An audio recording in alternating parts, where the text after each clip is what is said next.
Hamilton Tiger Cats are playing their third game in 11 days, and the Calgary Stampeders, their third in 13. So these teams, like every other team in the CFL, have gone through a very grueling period of their schedule. And Mark McLaughlin kicks off. We're underway at Ivor Wynne Stadium, and this is Tony Trulove with the kickoff return for Hamilton. And he's hit hard at the 32-yard line of the Hamilton Tiger Cats. Well, we apologize for the technical troubles we had with Neil Lumsden's mic during our opening. Now, what was it you really wanted us all to hear about the fans in the stadium? Well, they told me to tell you that the hot dogs are great, the drinks are great, but more so that the fan attendance has been increasing per game. On an average of 2,000, I think owner David Braley, as Mike Kerrigan gets ready to get into his first series, is happy about that aspect as long as and as well as his football team's playing pretty well. And the Ticats like playing here, seem to benefit from it. They're 3-0 at home this year. Kerrigan on first down, throws incomplete, and he was looking for Al Williams, who was in the game for Tony Champion. Nice night in Hamilton. Temperature just about right for football, and very little wind, and the field is dry. There is a chance of thunder showers later this evening in the forecast, but right now conditions couldn't be much better for Mike Kerrigan and all the rest of the players on Hamilton and Calgary. 2nd and 10, Ticats at their 32.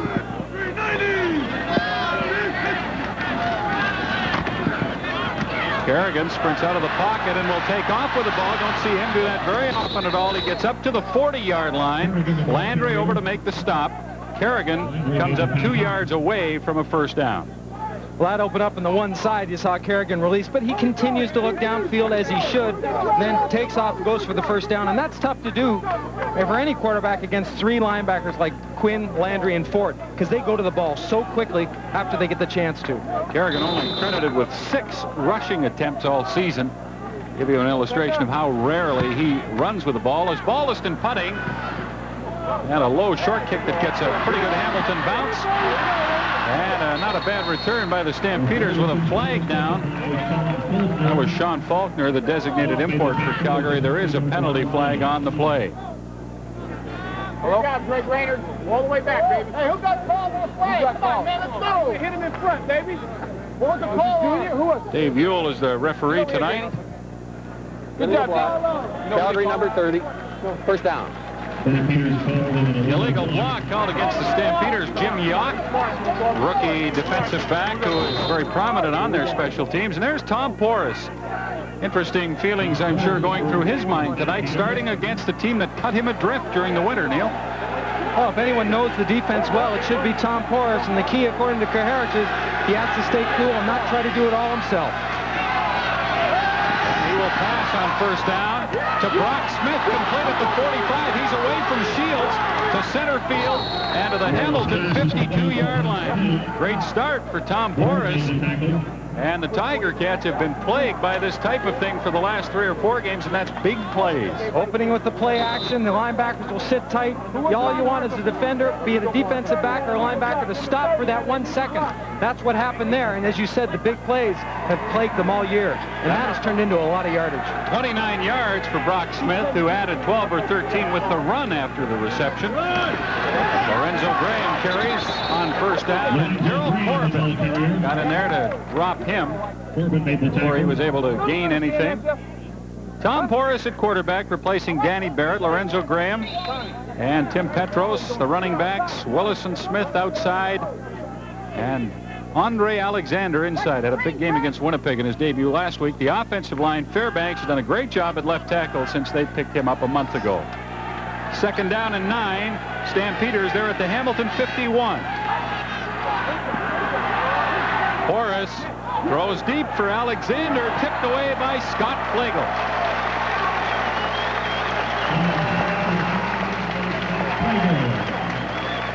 Well, Flegel's responsibility in that middle area is to prevent big plays. A lot of them have taken place up his seam in previous game. This time you see this drop back and then roll. Petros works his way to the outside and takes the corner for Porras, the throw downfield, and Flegel has to do more of that, be it those seams beside him or even go farther out. He has to help people out.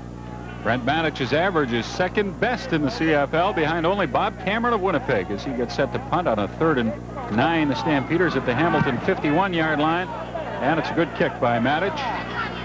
At the 12-yard line, Will Lewis has it for Hamilton. Finds some room across the 20 to about the 23-yard line. We're 3 minutes underway at Ivor Wynn, and there's no score.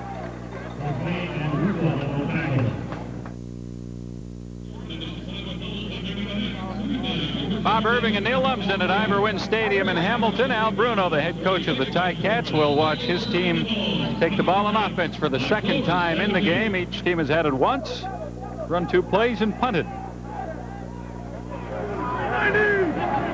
Mike Kerrigan, the Hamilton quarterback.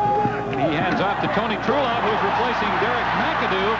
And some good, tough running by Truelove for a gain of 15 yards. Truelove hits in there very quickly. The key is when he gets hit by the defender, you watch, it's not square in the chest. It's almost on the side. He takes that one side from the defender, McCreary, then spins to that side. No sense in trying to run over a guy. Pick that one corner, make the contact, and spin off, and he did it real well. And he really delivered a blow to Ron Hopkins, cornerback of the Stampeders. Great opportunity for Tony Truelove with Derek McAdoo injured to show Al Bruno what he can do, and he did it on that play. Truelove and Jed Tommy with Mike Kerrigan in the backfield. Al Williams replacing champion at wide receiver. Winfield back, Estelle and DiPietro inside. And the offensive line has Riley and Moores on the left side. Normally, Riley would be left guard and Mike Dirks at left tackle, but more injuries with Hamilton. Of course, Harley, their right guard, is replacing Brian Hutchings, who replaced Ralph Schultz. So they've had problems on the offensive line. But Bruno says the people who have filled in, Neil, have done a good job. It's his defense that has him worried. Well, it's very uncharacteristic for the Hamilton Ticats to give up as many points and as much yardage as they have early in the season. Generally, it's been the other way around in past years, where the offense didn't get off to a quick start. The defense held them in there, made them, and allowed them to be competitive. Boy, it's a swing around this year. Ticats have given up 30 points a game. That's the 3rd worst record in the CFL. Ron Hopkins leaves, and the Ticats will be 1st and 10 at their 39-yard line. Kerrigan left side has DiPietro wide open, and he's up to the 54 for a gain of 15 more Hamilton yards.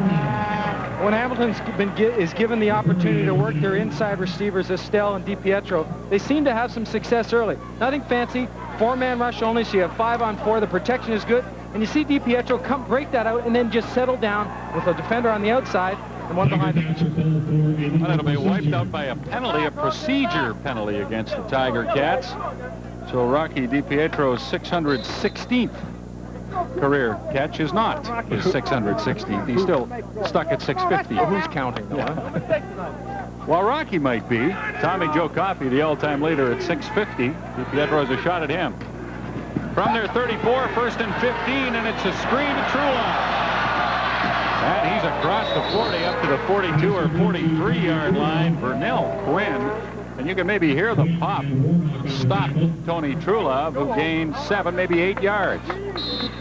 Well, Bruno said he wanted to draw and screen more in this game because of the linebacker drops. Generally, they go quite deep because of their quickness and ability to pursue the football. So we might see more of that type of thing, which will try to, or he hopes will bring them up closer. 2nd down and 7 from the 42. Kerrigan throws, and making a one-handed effort was DiPietro. And a flag comes down as Greg Peterson, playing defensive halfback with Ron Hopkins hurt, is called, I think, for pass interference. Forward pass interference. Calgary number 24. 1st down. Well, you're exactly right. Greg Peterson goes to that halfback spot. Darcy Kopp, 32, comes in at the safety position. He's got close, very, very tight coverage, but he makes the jump on the football a little bit early, and that left hand coming around just whacked DiPietro's arm. From their 54, the Tiger Cats 1st and 10. We're 5 minutes into the 1st quarter. There's no score. Kerrigan, quick throw to Winfield. And he gets down to the Stampeder 45 for 14 yards. Well, very characteristic. Mike Kerrigan, a 3-step drop, but he had to make the read more quickly because Vernell Quinn to this side is coming. 3 steps. Winfield makes the adjustment, doesn't go too deep, makes the catch, and almost gets to the outside of David McCreary. Winfield not 100%, according to Al Bruno. Had a deep thigh bruise that he suffered in the game in Calgary 18 days ago. Missed the last 2, but back tonight. Here's Truelove on a 1st down carry. Look at the room to the outside. He's to the Calgary 35. maybe the 34. The great thing about that type of running play, Jed Tommy fires up to one side. True Love takes the ball, and he gets it so deep in the backfield that if the left side does collapse down like that, his quickness will take him out and around the end and then get him some yardage, 6 or 7. Larry Kuharich is 5-1 lifetime against Hamilton.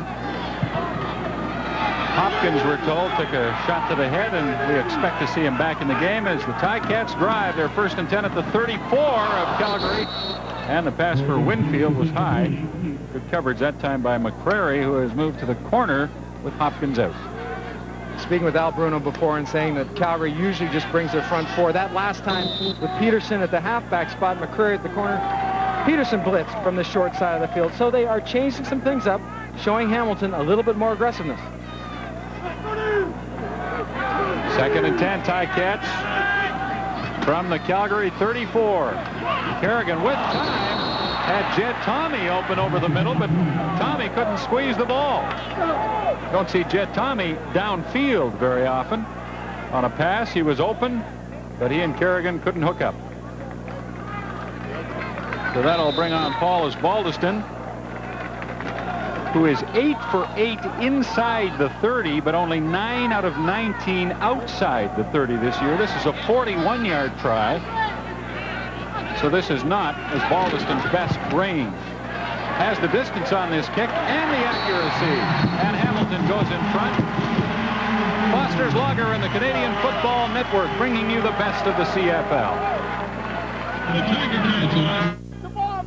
Paul Osbaldiston kicked a 41-yard field goal at 6:31 of the first quarter here at Ivor Wynne Stadium. The Tiger Cats leading Calgary 3-0.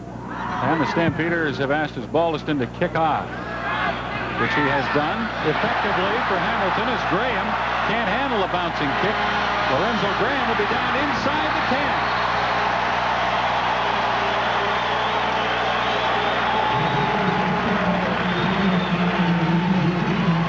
And that's Ernie Schraummeyer playing his first CFL game and causing Larry Kuharich to shake his head a little bit. Well, you'd like to get that kickoff clean and to be able to advance it. You have the advantage of field position and distance. And it can be frustrating because you expect after a kickoff, after a field goal, to get it around your 30 or 40. This isn't quite what he had anticipated. No, not what Tom Forrest would have ideally liked either, to start his second drive as the starting Calgary quarterback. He's at his 9, and he wants to throw and does, complete to Andre Alexander, who ducks under the first tackle and gets it up to the 22-yard line. Well, he'll learn quickly when he comes to play at Ivor Wynne Stadium. You better learn to slow down, throw out an anchor or something when you get close to the sidelines, because that wall is not far away. Unnecessary roughness. Hamilton 43, 1st down. Frank Robinson called for rough play. Sonny Gordon was the man who missed Andre Alexander. He swung his arm at him, but Alexander's 5'6 3/4 and got under it. Well, he didn't have to duck a whole lot to get under, as you can see. Great move in the presence of understanding and knowing who's around him. And there's the push right there, right at the very end. Not the first one, but the second one that put him to the ground. Hey, he had a great game in his first CFL game.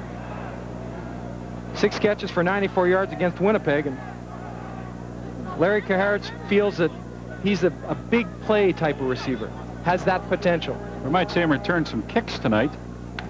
He is, by the way, 5'6 3/4. He told us that before the game. Nickname is the Glow Worm. Well, it gets them out of a hole. And now Forrest has some room to maneuver.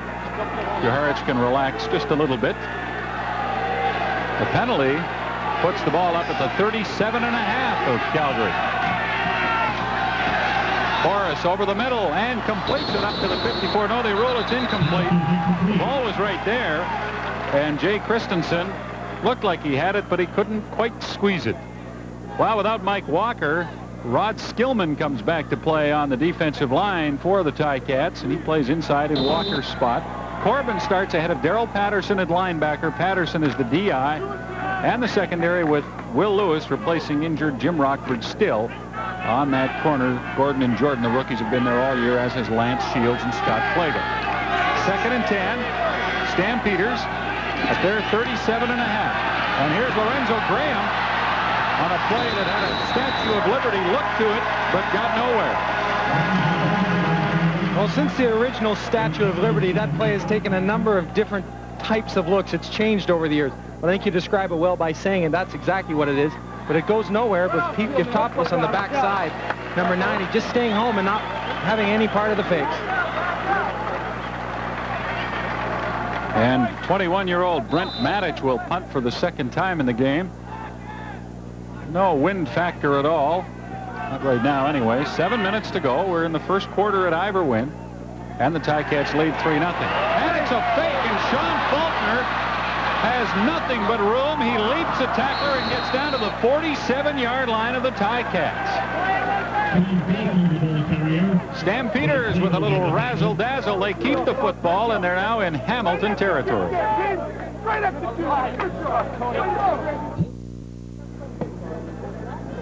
Sean Faulkner just ran 26 yards for a Stampeder first down and a fake punt. Perfectly set up. Hamilton had overloaded one side to the left of Calgary. To the snap directly to Faulkner. Matic does a great job of just faking, like, oh no, there it goes. Could be on a soap, couldn't he? Think it was that good? No. Well, it was good for Calgary. It worked out beautifully. They're now 1st and 10 at the Ticat 48. Horace to Toner. Inside of the 28. Of the Tiger Cats, Marshall Toner. Did Larry Kuharich ever speak glowingly of him today? Well, he says he's been the ultimate professional all year. He works hard. He runs very specific and strict patterns. And you can see there, he again comes across middle, but he can't come too quickly before he runs into middle linebacker Corbin. So again, he gears it down a little bit, waits for the ball, and gets upfield.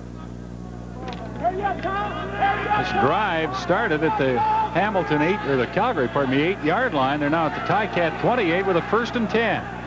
Ticats lead 3-0. This is Lorenzo Graham finding a good hole and getting inside the 20 to the Hamilton 19. When Graham was in Toronto and Finnerty was hurt, we really saw the opportunity to see what Graham could do. And right here, they're going to the left side at Grover Covington. Covington step first to the outside. Nice turnout block by Fairbanks. Spins him around and puts his back to the sidelines. And when you do that, there's no way big Grover Covington is going to be able to slide into the play. Second down and a yard to go from the 19. This is Graham for Calgary, and he has the first down off the right side. It's close to the 16. They'll mark him, I think, at the 17. But it's enough to give the Stampeders 3 more downs.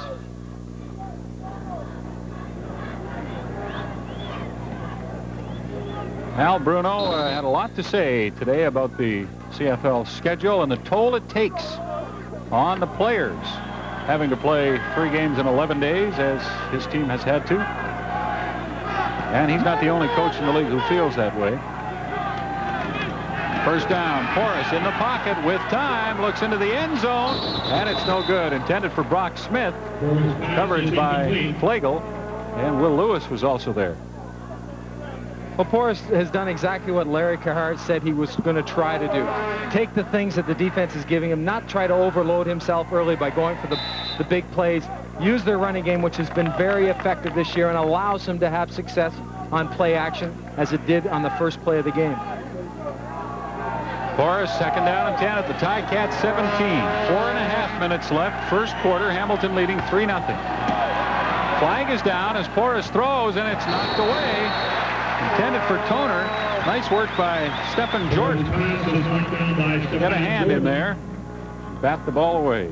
Almost looked like Porras tried to come out from the center a bit early. And procedure against Calgary.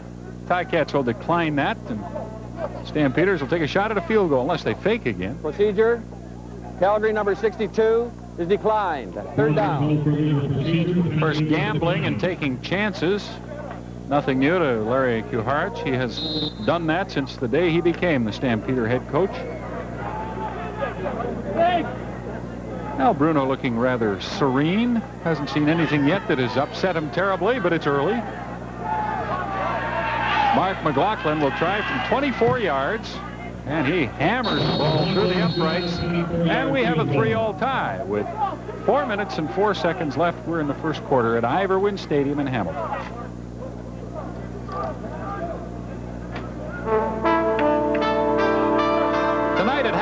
And Dan Ferroni discusses, among other things, the major adjustment in moving from Toronto to Calgary. I have no grudges against Toronto. Actually, I'm almost starting to thank them for letting me come out here because it's been so good to me and my family. It's just been great.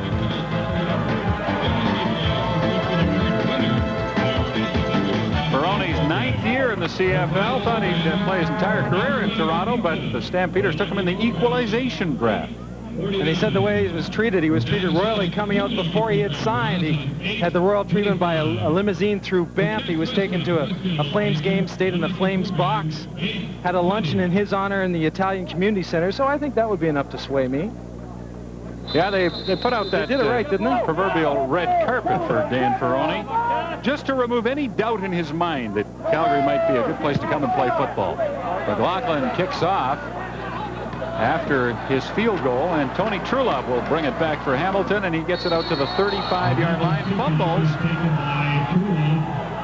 Stampeders say it's their ball, but I think the officials ruled the play was dead. A 20-yard return by Truelove after a 60-yard kickoff by McLaughlin. In training camp, Truelove, McAdoo, and David Adams, all very close, according to Al Bruno. They went with McAdoo because he's a better receiver. But in terms of running ability, Truelove and McAdoo, it was a saw. At one point, they felt McAdoo might be a little bit stronger in breaking tackles, but from what I've seen so far from Tony Truelove, he's got to be his equal in that talent. Well, the Calgary Stampeders were offside on the kickoff, so they will do it over again. I don't know which player it was, but I saw a Calgary player who was at least 3 yards ahead of the ball before McLaughlin kicked it, and I wondered if they were going to throw a flag, and they did. Hey, Rocky, right there. Hey, walk over here. Over here, come on. Al Bruno trying to keep his players in that area that's marked out on the field. Well, maybe he just wants to visit with Rocky DiPietro for a while. That's possible. Rocky's a pleasant enough guy.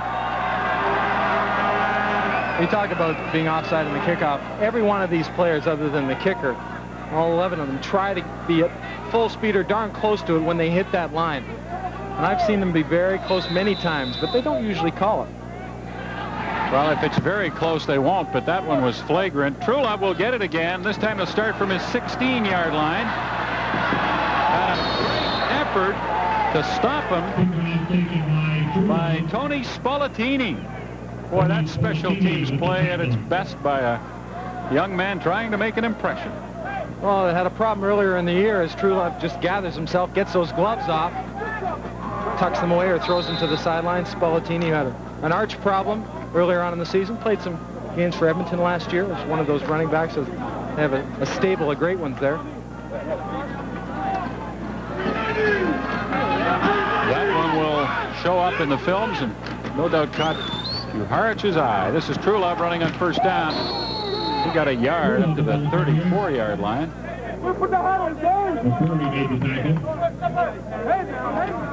Well, Kent Warnick having a big year on that defensive front of the Calgary Stampeders. Joe March, a rookie at the other end.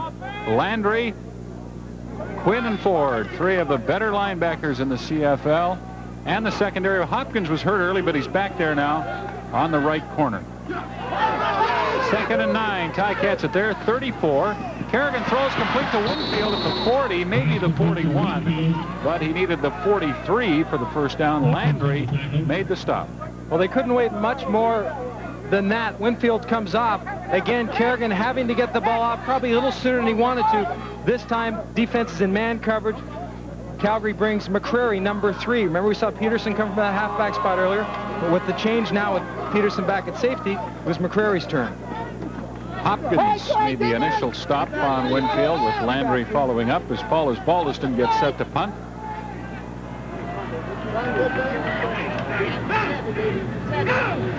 Again, the kickers don't have any wind to deal with. Baldiston taking a long time. And his kick to Sean Faulkner at the Calgary 33, and he finds a seam on the right. Faulkner to the 45, the 35. He may go. spins away from 2 Ticats and is down at the 13-yard line. Well, Kaharic had raved about Faulkner's punt return this year. Not that he'd broken a lot of them, but he's sure-handed. He gets under the ball and he hits his seams. Watch the blocks. Just a shade block right there. Now he gets up top. Nice block by number 2, and then straight upfield. Now it becomes a foot race, and Daryl Corbin, you see with the shield, just chasing him down. Good speed for a linebacker.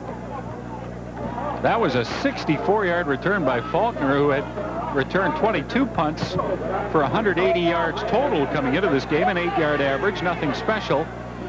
He has upped that average significantly tonight. Petros carrying on first down inside the 5 and prevented from going into the end zone by a diving tackle from Grover Covington.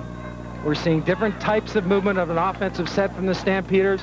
They've got Petros, who was mostly the workhorse last year in running the football, now nicely balanced with Lorenzo Graham, so they don't really know. No one can key, and Petros just starting to smell the goal line there when Covington came in from behind and tripped him up. Petros is close to the first down. Needed the 3-yard line, and that's where the football is. And he has it. So the Stampeders will have 3 cracks from the Hamilton 3 to get it into the end zone and take a 7-point lead in a 3-all game right now. 1:53 left, first quarter at Iverwin Stadium. Stampeders have really dominated this first quarter and can show some of that domination on the scoreboard if they can get the ball in for a touchdown here. Graham, Lorenzo Graham, and he is stopped. Daryl Corbin. Graham, the ball carrier. Lots of Daryl Corbin we saw come to prominence last year in that middle linebacking spot, coming off an injury. Look at him move laterally across the offensive line, gets away from one blocker, and then goes to that gap where Graham's trying to hit through. And that's why Corbin is starting and Daryl Patterson has been relegated to DI. Patterson, a good solid player.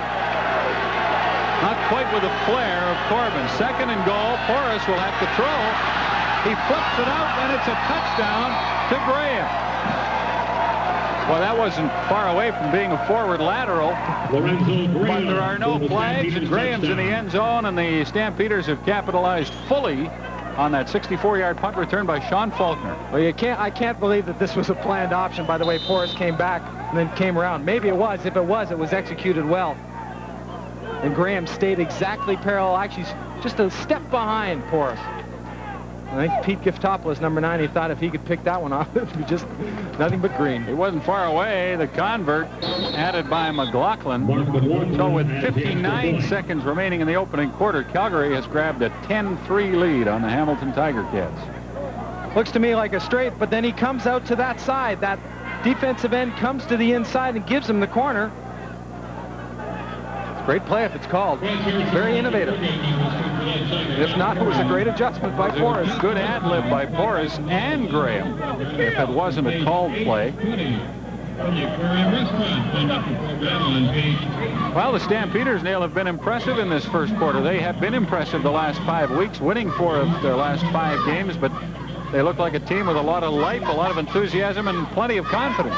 Well, to this point, and I look to the last part of last year and then early this year, except for the first few games, I don't know if it's been a while, or I know it's been a while, since I've seen Calgary as diversified on offense, using all the people, the running backs, the slots, going to the wideouts, and doing them in different ways. And that's a big bonus if you continue that style.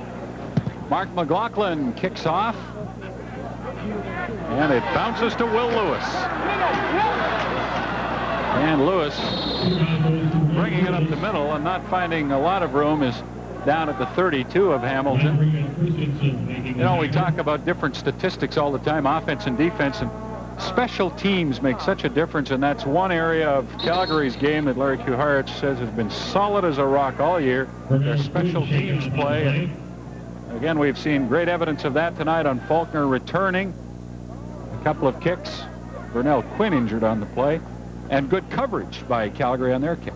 Well, and one of the reasons Calgary special teams has been so good is when you've got guys like Landry Ford and Quinn. Great athletes. You can't keep them off the special teams, but you have to because they get so much work. 60 to 70 snaps a game on defense.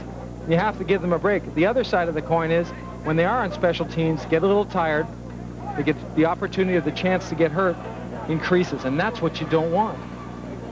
We asked Kuharich to maybe single out some players on special teams who had done a good job. And he said, well, when you do that, people expect you to talk about non-starters like Wicklum and Jimmy Yock and Darcy Kopp, who are there all the time. But as you say, Neil, he also pointed to the veteran or the starting players who are on the special teams like Quinn and Landry and Ford. Sometimes forget to mention those people because you want to give the other guys a little credit. And it makes for a very long game.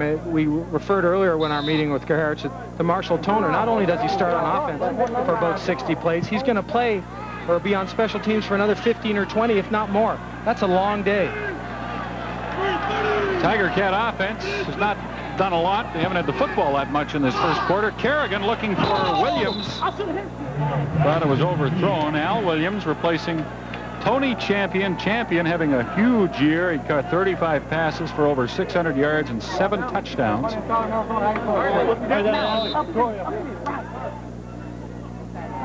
Tom Porras was in Phoenix, which is his off-season home, lifting weights, staying in shape, and getting ready for a chance to play again. And that chance came. Kerrigan on second down, looked and it was nearly picked off by David McCrary. Kerrigan got away with that one. That was a tough pass. He didn't have what he wanted early, and then he got pressure from the backside from Warnock, so he had to throw the ball in there. And Calgary leads in interceptions this year with 14, number 1 in the CFL. So you know they're fairly acute back there. Bill Bradley has them doing awfully good things as far as going to the football, and obviously had success picking them off. Osbaldiston to punt.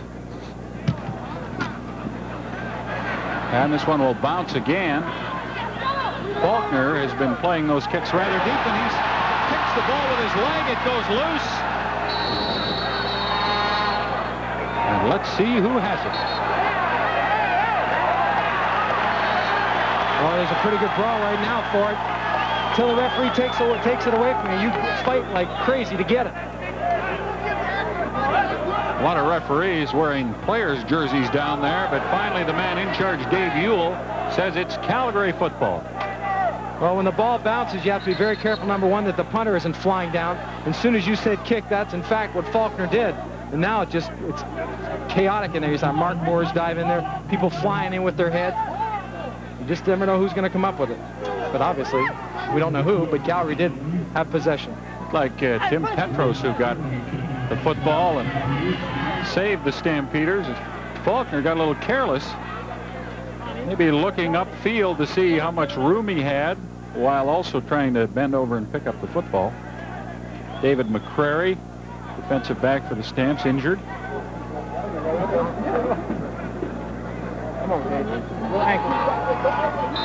He looks to be all right. He'll get a chance to sit down and give it a rest too, because their offense is on the field. We don't have a penalty. What we have upcoming is the final play of the first quarter. And it'll be a Calgary play from their 44-yard line. Forrest takes the handoff, throws for Andre Alexander, but he overthrew the short inside receiver of the Stampeders. First quarter completed. Ivor win. The Stamps lead by 7.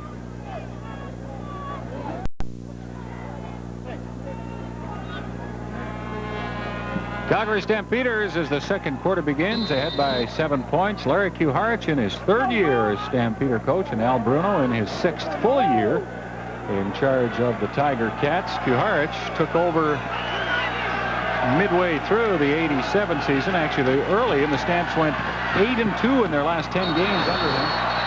Forrest's first down pass for Lorenzo Graham incomplete, and then they slipped to 6-12 last year. What seemed to be back to the form that they displayed when Kuharich took over from Bob Vespasiani a couple of years ago. And talking with both, they're very different styles. Al Bruno very laid back, and so is Kuharich to a point, but he wears the emotions on his sleeve very much, and he's a gambling type of coach, and he's still learning. I mean, like you say, 3 years isn't a long time, and we have a tendency to be critical sometimes of some of the actions, but he has to learn just like players do. Brent Badich into punt on 3rd and 10 from the Calgary 44. This time he gets the snap and gets the kick away. Last time a direct snap to Faulkner. Flagel moves in to go high and bring the ball down. Gets away from a couple of Calgary downfield cover man and then is down at the 34. But a penalty flag comes down, and Flagel's play, I believe, drew a no yards penalty. Well, it's just simply a heads up. If you come down, you're coming down to block someone, the ball bounces back to you.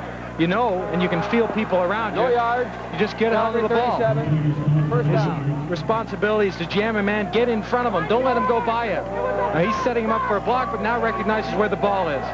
Feels the players around him, just pulls it down and gets himself a penalty for his team.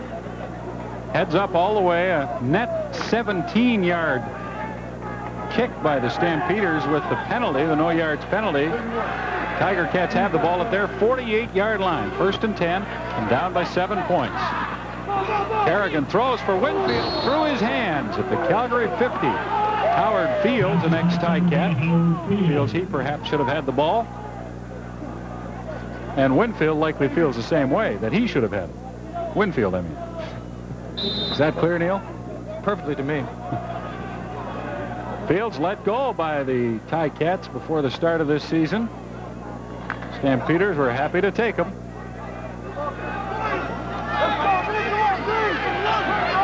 From the Hamilton 48. Kerrigan 2nd and 10. Has time, throws, completes. Down to the 46-yard line. Al Williams, first CFL catch. What a great throw by Kerrigan. Sometimes he's guilty of letting the ball go a little bit soft, but he zips this ball in here underneath or on top of the coverage of Hopkins. You'll see him go to the ball right there and just in front of the secondary man. And you can't, there wasn't a lot of room to throw that ball, and he stuck it into Williams perfectly. And he really leaned into that throw. Al Williams in training camp, impressive, got hurt, and for the last 4 or 5 weeks just biding his time and waiting for a chance. Kerrigan with pressure throws for Winfield, and he'll score.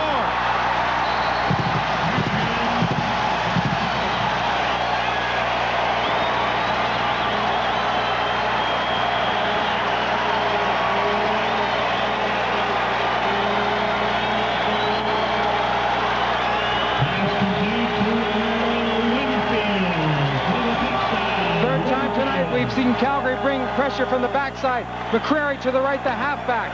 He's blitzing. That puts him in a man coverage downfield. And Earl Winfield, as dangerous as anybody in a man coverage, especially if he gets inside you and a step. Bruised thigh or not, he was flying. Second touchdown of the year for Earl Winfield, whose name equates with excitement here in Hamilton after the great year he had last year. And the convert, Pius Baldiston, ties the game 2 minutes into the second quarter.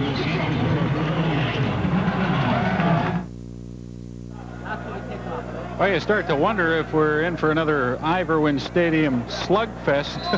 At the last 2 times we were here, 86 points as the Ticats beat Saskatchewan 46-40. In the game before that, we had 82 of them as Hamilton beat BC 44-38. Lorenzo Graham down the right sideline is into Hamilton territory. They'll mark him down at the 54-yard line. Hey, Mom. Hey, Sal. Hey, Ariel, Tanisha. Everybody back in Dinwiddie County. I love you all. Well, it has all the earmarks of being a shootout. Remember, I said it was in man coverage. Winfield's going to come out and get to the inside. That one step, and he's got a good cushion away from McCrary. Junior Thurman, the corner. I'm sorry, Thurman. I mean, it's tough to get on a fellow that quickly. You have to back off him, and man, you get too tight to him, he's going to run away from you anyways. And I think Mike Kerrigan has zipped that ball in the last 2 passes as well as I've ever seen him throw it. Really has. There have been times this year when they've wondered about Kerrigan's arm. Petros breaks a tackle, breaks another one, and then drives to the Calgary 40-yard line, the Hamilton 40. Petros very quickly changing directions. We've seen him run traps. This is just a straight handoff. Now he's bellying back. He wants to cut back to his left, but he's had some pressure to the inside, and he just bounces off and keeps hammering people as he goes downfield, bouncing off tacklers. Harichin, discussing Petros, said he's had a very solid year, but he feels that his best games are ahead of him. He doesn't think he's quite there with his game. He looked like it on that run. Forrest, big pressure, and he's sacked by Covington.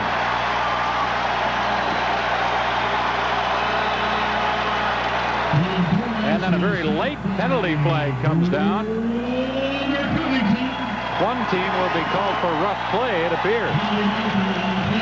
Well, Corbin was in there after the sack. There was some pushing and shoving.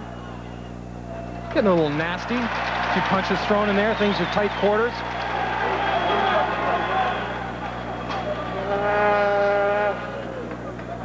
Well, the hitting, to put it mildly, has been hard tonight, and we're only 3 minutes into the second quarter. Larry Willis and Ferroni talking with Dave Ewell, who will now talk to us. Unnecessary roughness. Calgary number 33 after the play. Second down. Lorenzo Graham caught for a little pushing and shoving. Before that took place, though, there was a sack. Corbin blitzes. Graham comes in and hits Corbin. Now the pocket comes down. See 33? He's going in after Corbin again.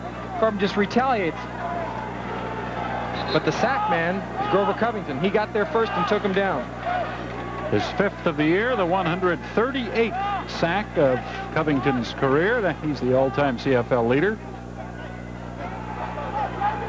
Keeping in mind that they didn't record sacks years ago. 10-10 is the score, Calgary and Hamilton. And it's second down and 33 for the Stampeders. That's what it is from their 47-yard line.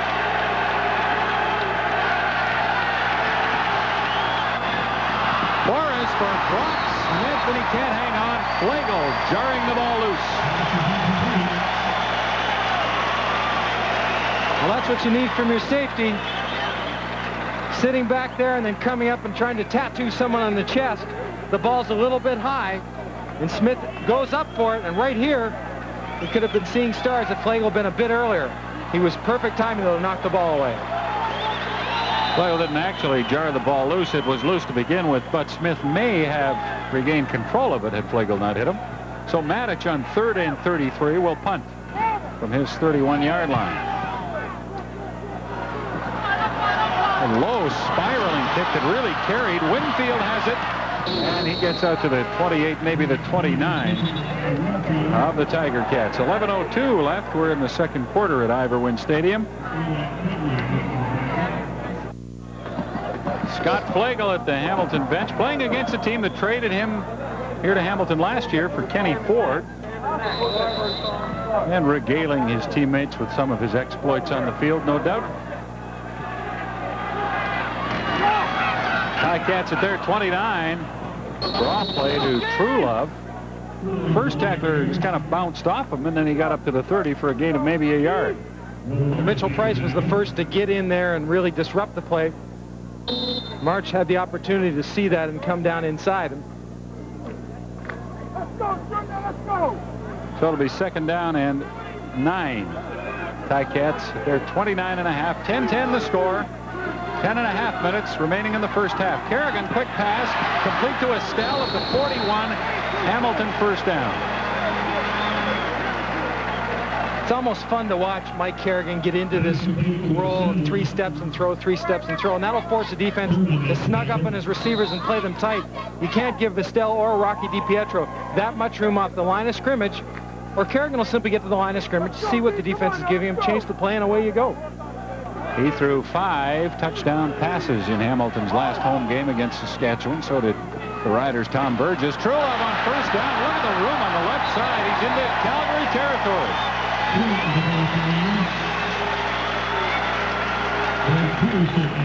Nice execution not only by Truelove when he takes the hand up. Watch him step towards the line of scrimmage and then bounce back out. Now he's on the tail of Harley. Harley makes a good kick out block, folds that man down, and Truelove's on his own. Get him in the defensive backfield and let him run. Downfield, if your running backs get blocks like that from your receivers, on that case Winfield, you're going to make more yards. Well, Truelove made a few there down to the Calgary 53. Jet Tommy tries the middle. His first carry of the game, and he gets 3 yards out of it. The Stampeder 30-yard line, or 50-yard line, pardon me. Kenny Ford, 43 tackles coming into this game, 4th in the CFL. Doug Landry, who you see behind Ford, had 50 tackles, which is the 2nd highest total in the league. Winnipeg's James West, the leader, with 51. Ida Q. Hartz described Landry's play extraordinary every game. On 2nd and 7, Kerrigan screens to Truelove, got away from the first Stampeder, and that allowed him to get close to a Hamilton first down. Before he got away from the first Stampeder, he had to get back around Miles or Gurrell. He should be behind Gurrell. You see Trulove sneak out to the side there, but he's too far upfield. He has to catch that ball behind Gurrell, and then let the mountain get upfield and just stay behind him. No one even see him. And what the Stampeders do, and you talked about it earlier, Neil, is they count on their linebackers coming up and stopping those plays. And that time, Kenny Ford missed. And Trulove gets some of the credit for it because he made a nice move. But the play was there. Ford just didn't get it made this time. While they're short by about a foot, and the fans have maybe influenced Al Bruno into going for it. I don't know. I think Al would go for 3rd and a foot from the Calgary 43. He's going to. Mike Kerrigan with 3 setbacks. But it'll be Kerrigan with the ball, and he didn't get very much. Kerrigan, the ball carrier. He takes a snap, and as you saw, stepping to the left behind Moores and Jason Riley, who's moved out to that tackle spot. He's big enough. Do you think he could fall for a first down? Surprised they didn't turn him into an offensive lineman when he was a kid. He's, what, 6'4", 215? He had great potential, I'm sure. Well, he's big and tall, and I tell you, Neil, if he got it, he just got it.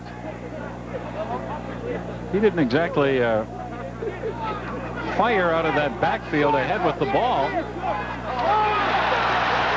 it is Hamilton first down. The Stampeders can't believe it.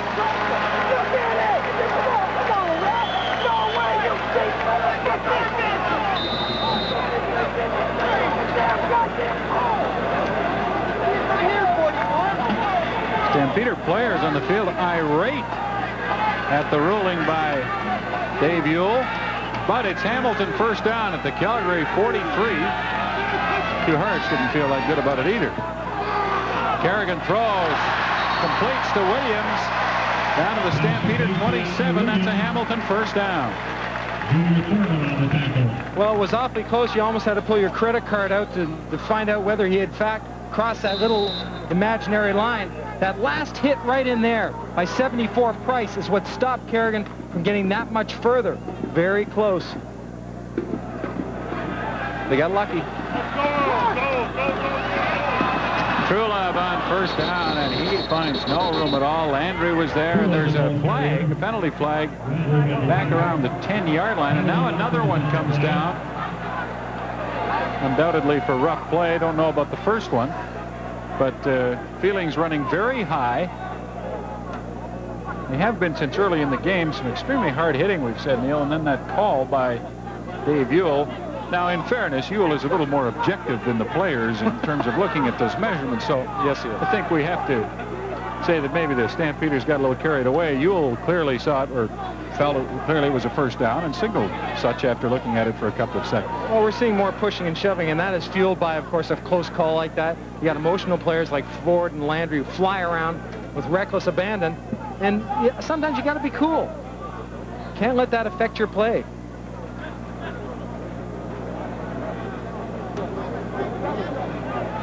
Now, we talked to Larry Q. Hartz about goals for the season, and he said our only goal is to win the championship. That's what we started out thinking in terms of records and standings. First, second, third, he had no particular thoughts on that. He said we're about winning it all. Isn't that what every team should be thinking when they begin their season in whatever league they're in? And he's right. But he was very quick to point out that the one thing they have to do at some point this year, and hopefully I'm sure later than earlier, is to get to that championship or an opportunity, they have to beat the Eskimos. And he pointed that out a couple of times. Yeah. Well, and that's something the Stampeders haven't had a lot of luck with in recent years, is beating the Eskimos. Not that anybody has, really. One of the penalties was for holding against Calgary and objectionable conduct. It was holding Hamilton and objectionable conduct Calgary. On Hamilton, disqualification, Calgary number 97, first down. Oh, they've thrown Kenny Ford out of the game. Kenny Ford has been tossed out of the game. Well, usually you're not going to be thrown out by talking to the referee. The one thing that will get you thrown out in any sporting event is when you go after the referee. And here's 97 Kenny Ford. And I guess the referee figured that was enough right there. Here's Gonzo.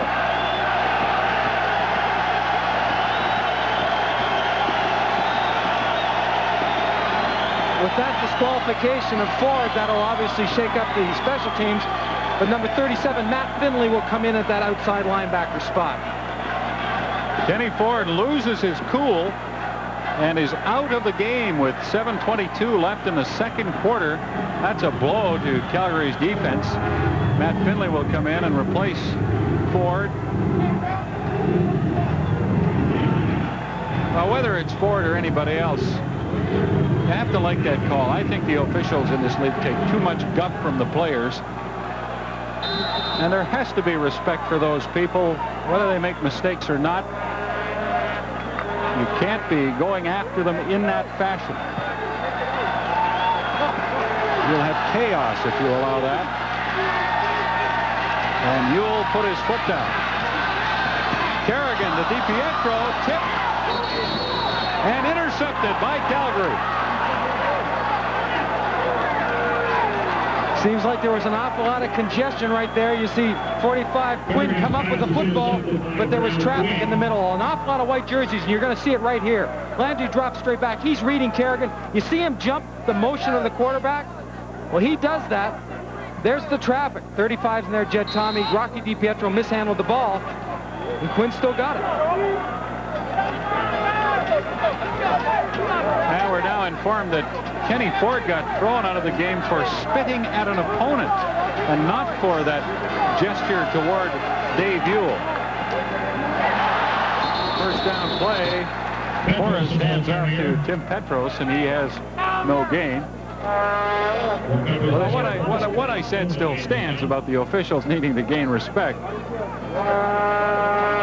Boy, well, there's no question. I mean, at any time, in any situation, and I think respect for other players. And that isn't the first time I've heard about spitting at players. That was a 1-yard loss. Well, that is really a rare call. And I have heard and you have seen a lot of that take place on a football field. There's no, I don't think that's necessary either, but it does happen, the spitting. Well, maybe you can see it now a little bit more. It's more obvious because of the visors. Before you couldn't tell. It just looked like sweat.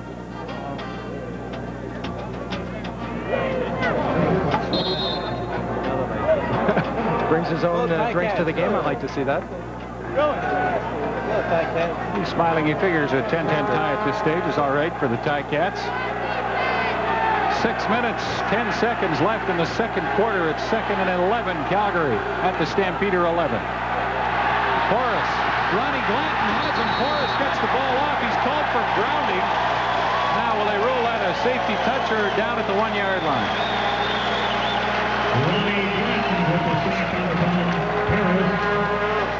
Grounding the football. Calgary. Third down. Well, Forrest tried his best to side on that up the ball upfield, but Glanton just tenacious in his pursuit. See him to the right there, coming up hard. He's well blocked. Now Forrest steps up inside. He stays away from it. He tries to escape, and Glanton, 5'10", 250 pounds, might not be a sprinter, but he's got good quickness to the ball, at least for the first 3 or 4 steps. Third down for the Stampeders and 21 yards to go from their 1-yard line. Matic punting from his end zone. Earl Winfield at the 40 and inside to the 33 and another penalty flag. We'll come back and tell you about that. This game is brought to you by Foster's Lager on the Canadian Football Network.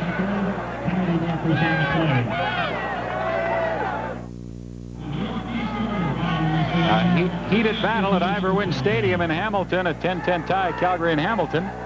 There's a good look at David Braley, the owner of the Ticats. He also coached high school football, was the head coach for 8 years, and I'll tell you, he's made a difference here. He's doing some things. As we see Roy McMurtry on his left to our right. He gets this stadium ready for football. They were wiping down all the stands in this stadium before the game started. That's a lot of seats. The other man with them, Bill Mackay, who's the chairman of the board of the Stampeders. Al Williams on a first down pass, gets away, And down the sideline for another 10 or 15 yards. Pass complete for Williams. Williams from the University of Nevada at Reno showed some good patience there on the sidelines, not going down when he was tackled, trying to keep his feet, and I think his left hand goes down or darn close to it for that balance. Then he just gets it back up the sidelines. The reason Hamilton is so far back downfield to start this drive, you saw the kick return by Winfield. They got a couple of penalties on that kick return, an illegal block and also a rough play penalty.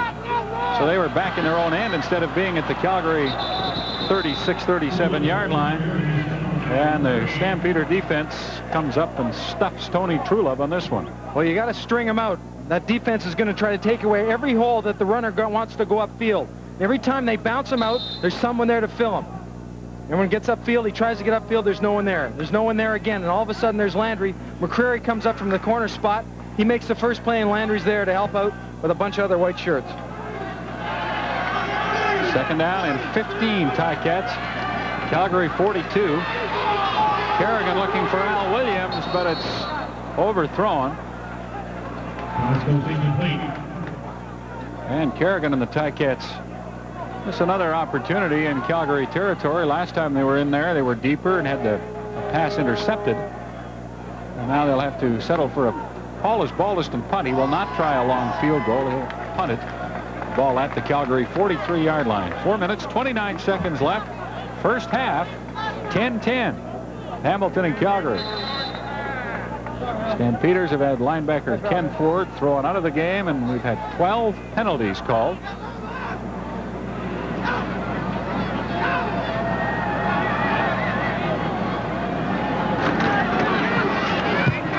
Baldiston angling this for the sideline, and he got it there, but not exactly the way he wanted to. The official will head upfield to the 25-yard line, and that'll make it a 17-yard punt by Baldiston. Our next game on CFN will be tomorrow night from Winnipeg, the Toronto Argonauts and the Winnipeg Blue Bombers. Dave Hodge and Nick Bastai will have that for you.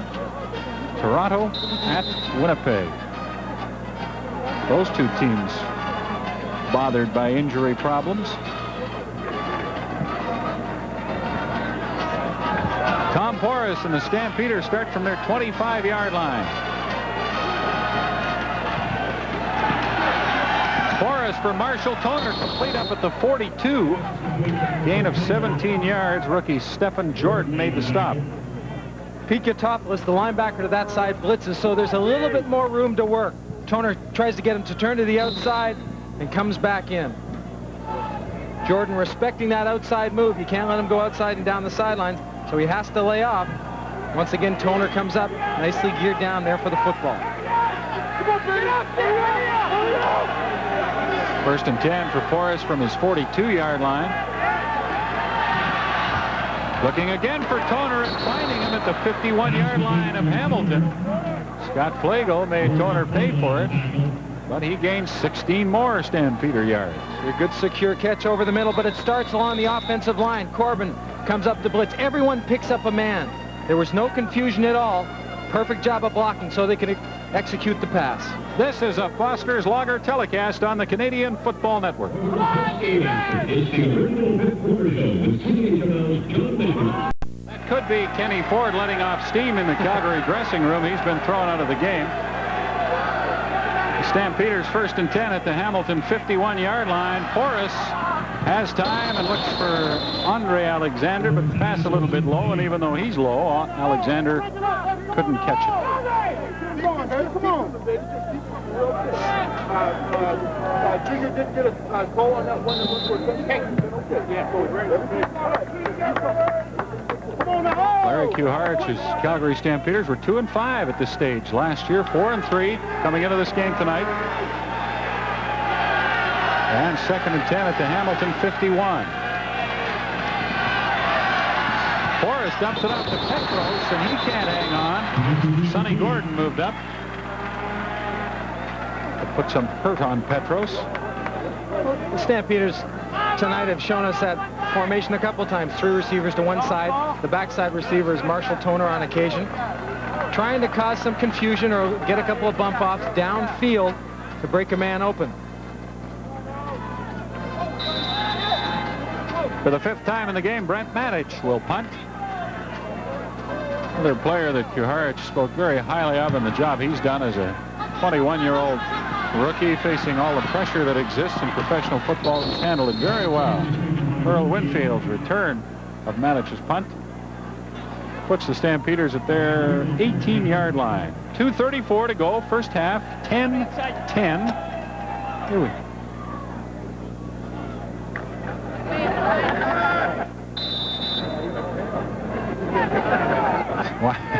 Oh, the airline lost my luggage. I see. Well, we echo those honeymoon greetings. Kerrigan, 1st and 10 from the 18. Jed Tommy at the 22 and out close to the 23. Doug Landry was there to help on the tackle. Mentioned earlier about Al Bruno wanting to pull those linebackers, the very active, even though the Ford's out, Finley's in there, to get them to come up, not drop so deep. They go about 12 to 15 yards on their drops, which makes it very difficult to get the ball downfield in certain circumstances.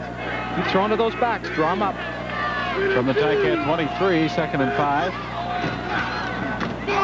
Kerrigan for Winfield, and the pass thrown a little bit behind him. Winfield couldn't bring it in. It gave Hopkins a chance to break up the play. Hopkins getting a good jump on the ball. You're going to see Winfield make the adjustment, try to come back upfield to get the football.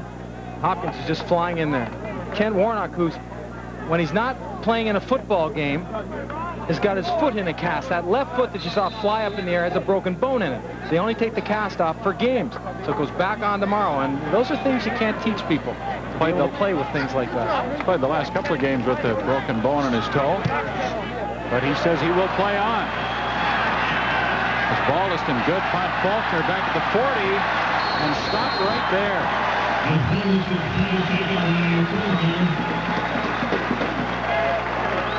46-yard punt by Paulus Baldiston. Frank Robinson and Steve Jackson saw to it that there was no return.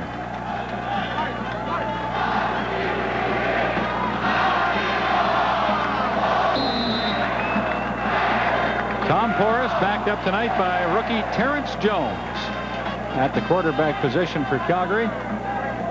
Pigskin Pete doing his routine at Ivor Wynn, a very familiar one and one that still works. Porras, play action, Alexander wide open, and the pass up to the 51 is complete for a 10-yard gain. Interesting statistic about Alexander: when he was in the Stampeder training camp, they kept statistics on who dropped balls and who didn't, and he was supposedly the worst receiver, dropped more footballs than anybody, but he was given an opportunity to come around. First down throw by Porras is intercepted by Will Lewis.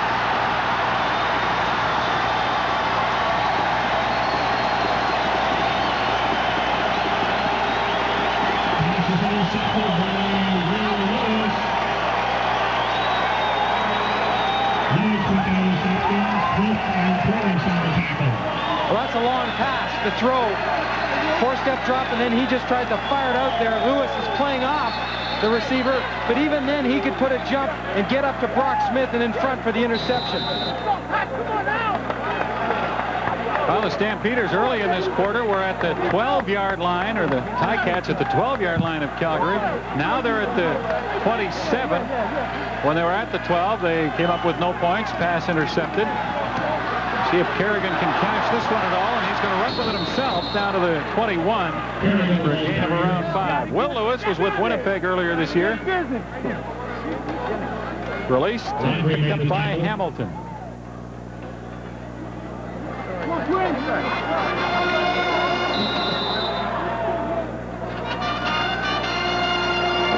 Second down and 4 for the Ticats from the Calgary 21. A minute 26 left, second quarter. The game is tied at 10.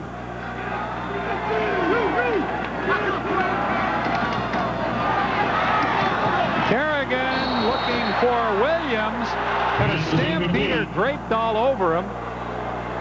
Junior Thurman. Well, he's awfully close. He's got a little fake to the outside. Thurman doesn't bite. And that right hand, just on the back of Williams, is enough to control him. The left hand comes around and knocks the ball away. The fans wanted interference. The referee didn't see it that way. That's what they call tight coverage. Might as well have been in his jersey. He was so tight. Paulus Baldiston will attempt a 28-yard field goal. Hasn't missed from inside the 30 this year. And he still hasn't. And Hamilton has the lead 13-10. And we have 1:08 remaining in the first half. Now Bruno feeling a little bit more comfortable coming away with at least something. You know, they would have liked to put it in the end zone, that's obvious, but at least the 3 points. Get into halftime, barring anything exciting happening right here, with a lead. Well, the Stampeders were the dominant team in the first quarter, Neil, and Hamilton has really had the chances in the second quarter. Missed some good chances to score, but as you say, they do get at least 3 here. Take the lead. And Larry Kuharich would feel good that 3 is all they got. Forrest with lots of time to try and get Calgary back into scoring position. They start from their 35, and Forrest starts with a pass and completes it up to the 42-yard line Pass complete to for a gain of 7. Tim Petros, the receiver. Larry Willis has been quiet tonight. Well, unusually so. He's the type of guy that, like many wide receivers, Murphy's a classic in Winnipeg, that when they get the ball early, they seem to have big games. 2nd and 3. Andre Alexander, and he drops the ball. Well, you talked about that a minute ago, the problems he had catching it in the preseason, and they flare up here again. As important as the big plays are, being able to break tackles and get downfield, it's the 2nd and 3 and 4 completions that you have to make to keep the drives alive. So now the Stampeders will give the ball back to Hamilton with 57 seconds right now on the clock. Ticats should have about 50 when they get it. Manages kick. Winfield, the lone man back. It's not Winfield, it's Sonny Gordon. He misplays it, and it bounces right into the hands of a Stampeder, and Darcy Kopp will take it down to the goal line. They'll mark him down at the 1. That looked like a forward lateral, and there are flags all over the place, and I believe that's what they're going to call.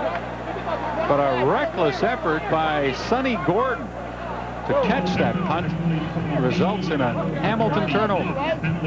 You're right, way too casual.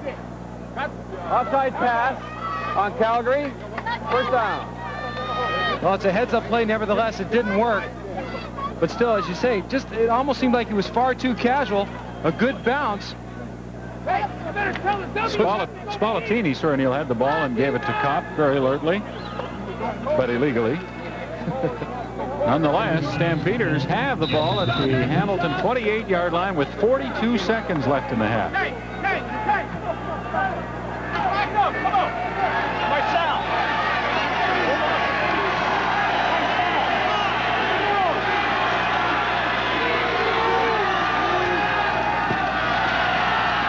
Forrest will try to strike right away, looking for Toner, and broken up by Jordan.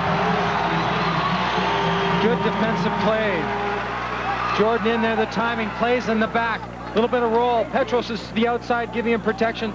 Forrest turns to the backside, drops it over the outside shoulder, but just a great defensive coverage by Gordon. Tom Porras playing with Danny Barrett injured. Barrett will be ready to play in the Stampeders' next game, which is again against Edmonton on the Labor Day weekend in Calgary. 2nd and 10 for the Stamps from the Hamilton 28. Porras, quick pass, and Alexander again can't catch it.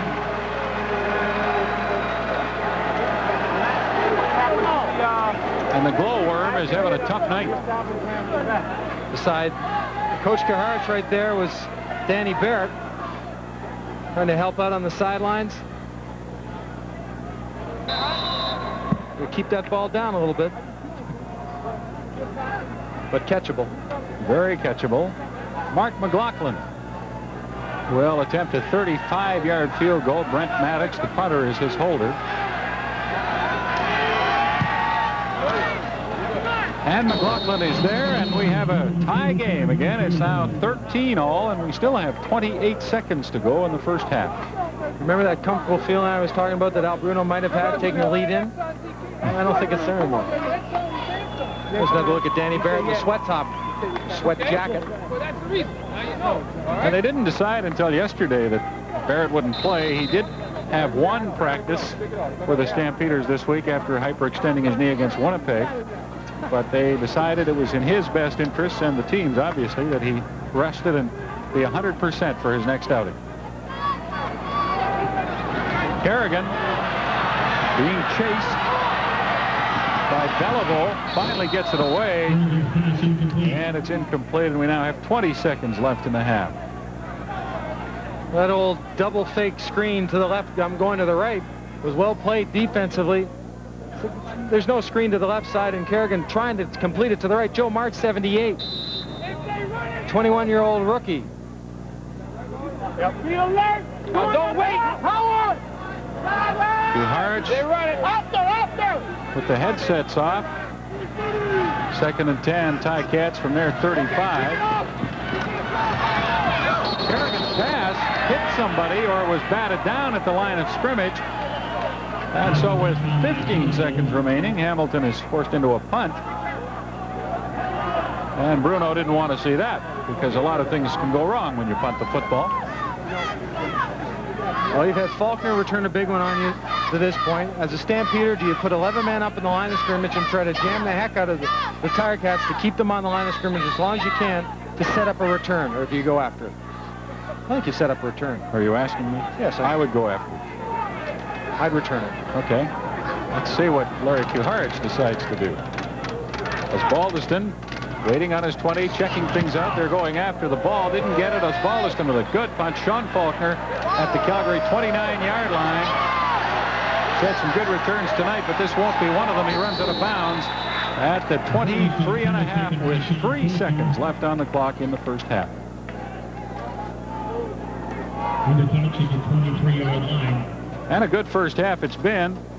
Very even. Calgary strong in the first quarter. Hamilton coming on in the second.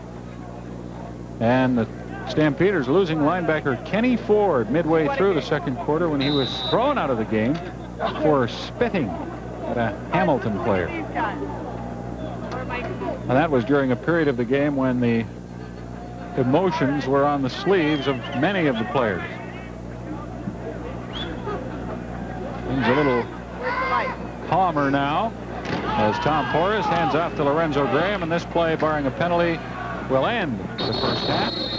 And there is no penalty. An 11-yard gain for Graham. The first half ends on that note with Calgary and Hamilton tied 13-all.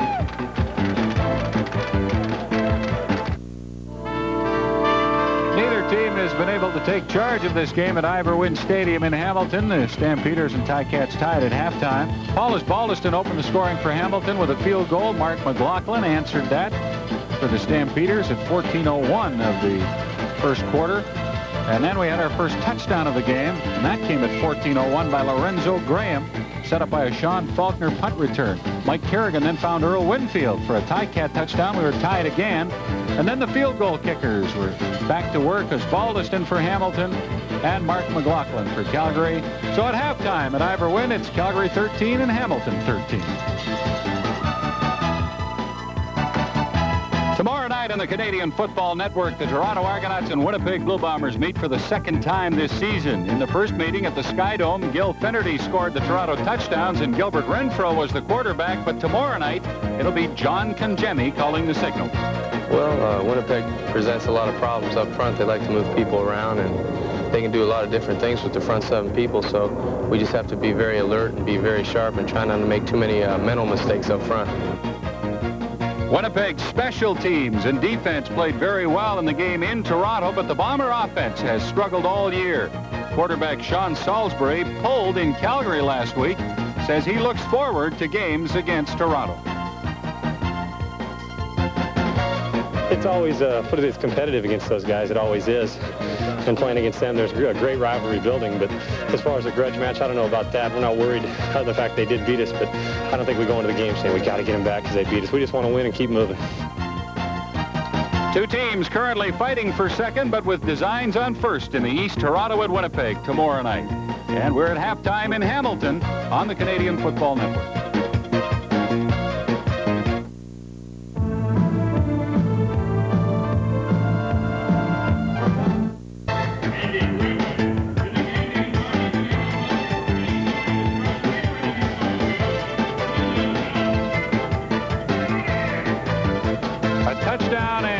field goals by each team, and we have Calgary and Hamilton in a 13-all tie at halftime at Ivor Wynne Stadium in Hamilton.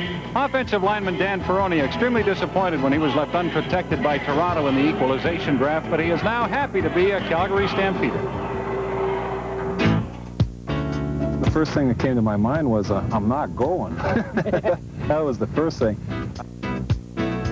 I seem to be recognized here, I guess, even more than the people that I owe money to. Well, I've been trying to play the role of a football player here in Calgary. And I haven't had an injury other than training camp, but who wants to go to training camp? Laughing during practice, never during running, but I'm laughing during practice, and I'm having a good time. Offensive lineman Dan Ferroni has always approached life in a humorous and carefree manner. His style hasn't changed since moving to Calgary. Calgary as a city has so much to offer. The weather's been terrific. To look out on the view from my place up in Capitol Hill and see the city every morning when I drive to work. And probably the number one thing about Calgary is there's no traffic like it is in Toronto. I mean, it's 10 minutes to work and 10 minutes home. Doesn't matter what time you're going to work. Don't have to worry about those traffic problems. Dan Ferroni worried about those traffic problems for 8 seasons with the Toronto Argonauts. The 5-time Eastern Division All-Star had planned on finishing his CFL career with the Double Blue. But the February equalization draft changed all that. We have certain names that we were supposed to submit or protect, and we just kind of took a guess, and I was just as in with it as Coach Abulovich and I sat down, and we just figured that here's a player who's 30-some years old, and he's got the double blue right across his forehead. They'll never pick him, so we gambled and we lost, unfortunately. Whatever reasons that Toronto left me unprotected, I kind of understand. They took a chance. They thought that a player like myself who's missed a lot of games, he has more than a $10 contract, and that you know, he's been deep-rooted in Toronto. He'll never leave. So anybody who picks him up, he won't go anyways, and we'll probably still get to keep him. Well, Calgary figured it different. If we're going to take him, let's do everything we can to encourage him to come out. They did that. I made my decision. What we've seen when he's played with the Stampeders, he gets his man 99% of the time. He's really an excellent, excellent lineman. And he's a leader, he's enthusiastic, he's mature, he's a real pro. He's brought us more than we even thought he would bring us. I have no grudges against Toronto. Actually, I'm almost starting to thank them for letting me come out here because it's been so good to me and my family. It's just been great. Ferroni has been impressed with the coaching methods of his new boss. The game is fun again. We get our days off here. He really insists upon you being able to get away from football and enjoying things. And with my family being right here and being able to do new things, because I've never seen anything in Calgary, everything's for the first time, I'm a lot fresher, I feel a lot younger, and I love the game again. Ferroni is an inspiration to his new teammates. Calgary's record reflects that. But retirement is still a possibility despite his newfound enthusiasm. If I'm going to have this much fun, I don't know what will happen, but it's coming close. Next year will be 10 years, and the old body is feeling kind of a little over 31 right now, so I don't know what will happen, but I'm enjoying it from moment to moment, and I can only live day by day.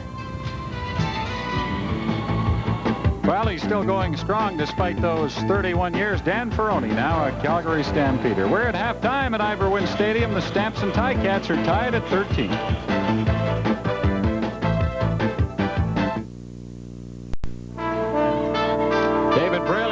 Great job of reviving football interest in Hamilton. That's where we are. The Ticats and Stampeders tied at halftime. They lumped in some big play people in this football game. You talked about them earlier, Larry Willis and Earl Winfield, and we saw one of them go to work.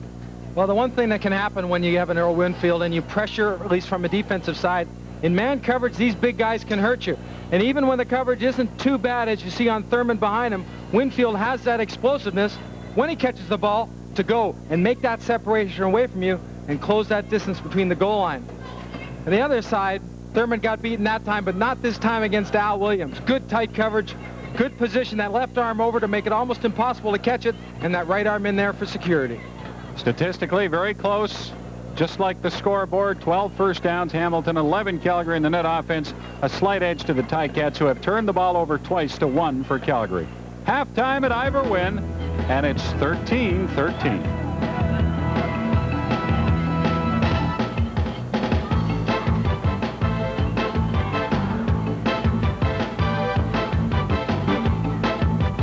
TFN game from Hamilton is brought to you by Foster's Lager, proud to bring you the best of the CFL.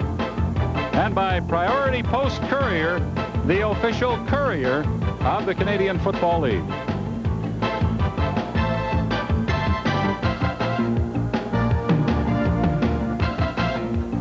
Foster's Skyship is with us tonight above Ivor Wynne Stadium. It has just arrived. It was a little hazy in the first half, but not anymore, and we get a beautiful look at Ivor Wynne. And the second half underway with a Paulus Baldiston kickoff. Lorenzo Graham, and he brings it back out close to the 35 of Calgary. Sonny Gordon made the stop. Ticats unbeaten here this season, 3-0. The only other team in the CFL with an unbeaten home record is Edmonton at 3-0.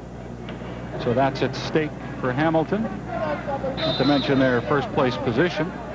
Tom Porras did not have the kind of first half he would have wanted, or Larry Two Hearts would have wanted, as the rain begins at Ivor Wynne. And this was in the forecast, the possibility of some showers. Lorenzo Graham couldn't get anywhere on the play that was called, so he decided to take another route and wound up picking up 6 yards. Well, the whole play started to the left, and as you said, he takes another route, and he makes an awfully good gain out of potentially absolutely nothing.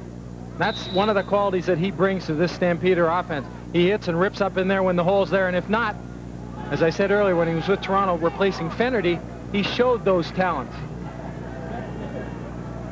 Second down and 4, Stampeders at their 41-yard line.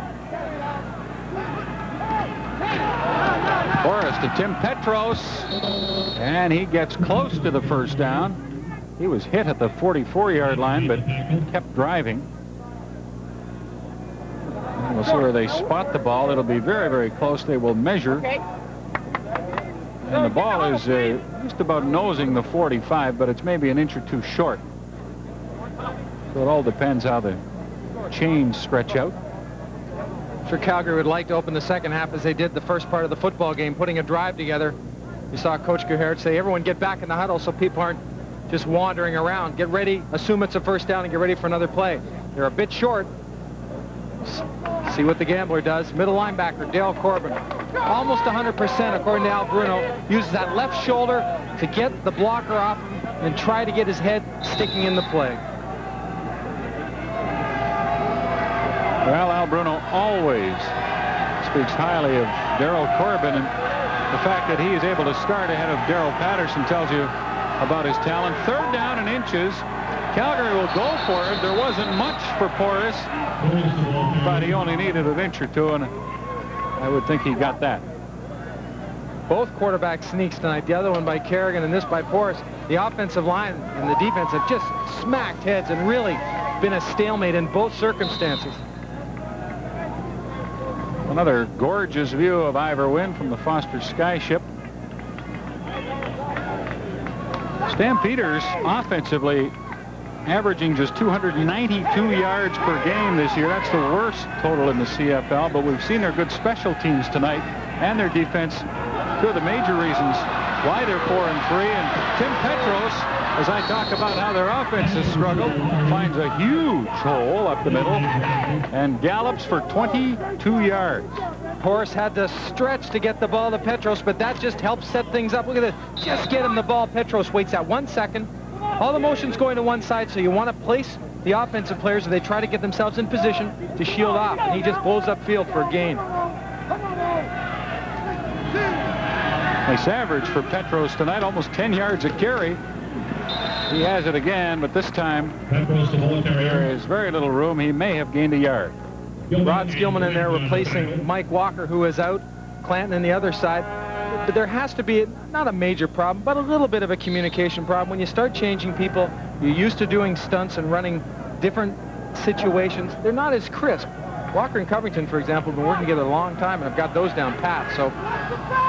And Bruno believes Skillman is better at end than he is at tackle. He's playing tackle tonight. Porras on second down, throws, no good. Intended that one for Brock Smith. And Porras has not gone to Larry Willis. Has he gone to him tonight, Neil? I don't recall.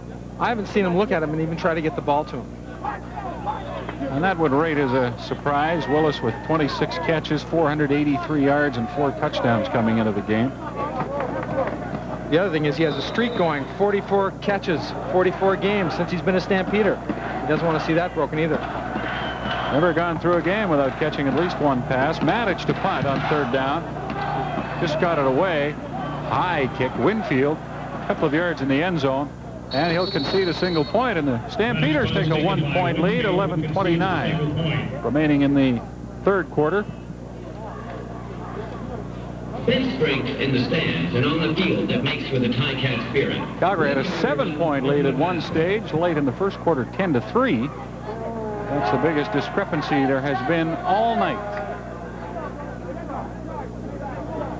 As once again we see Ivor Wynne Stadium from on high. Well, the Stampeders last year, Neil, won 3 games against Eastern teams all year long. They've already won 3 this year and could make it 4 if they win tonight. And they won 2 road games all last year. And they're 1-2 on the road this year, so they could equal that. And they haven't even played half their season. There's a signal of how much they've improved. Tomorrow night on CFN, we will have the Toronto Argonauts and the Blue Bombers from Winnipeg. In cooperation with the Blue Bombers and our sponsor Foster's, the blackout for tomorrow night's game has been lifted. Dave Hodge and Nick Pastaya tomorrow night from Winnipeg, the Blue Bombers and the Toronto Argonauts on CFN.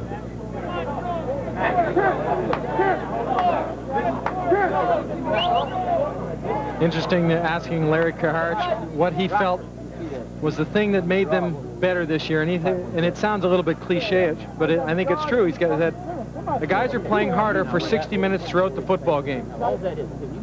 And Al Bruno, talking to him earlier, was not that concerned about this game as he is about the last 8 games, or the 8 out of the last 10 games of the year, where he faces Eastern opponents.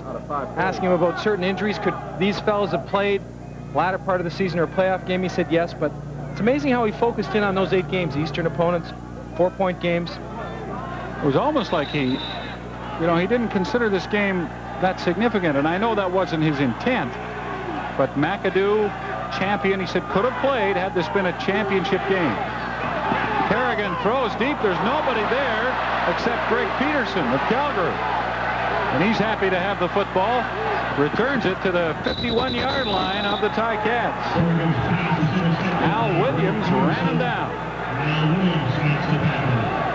Well, it's tough to see who that ball was aimed at. You're going to see what Kerrigan really gets a chance to look at, only a little bit higher. Look where he's going to try to drop the ball. There's Rocky DiPietro, but further down you see Estelle.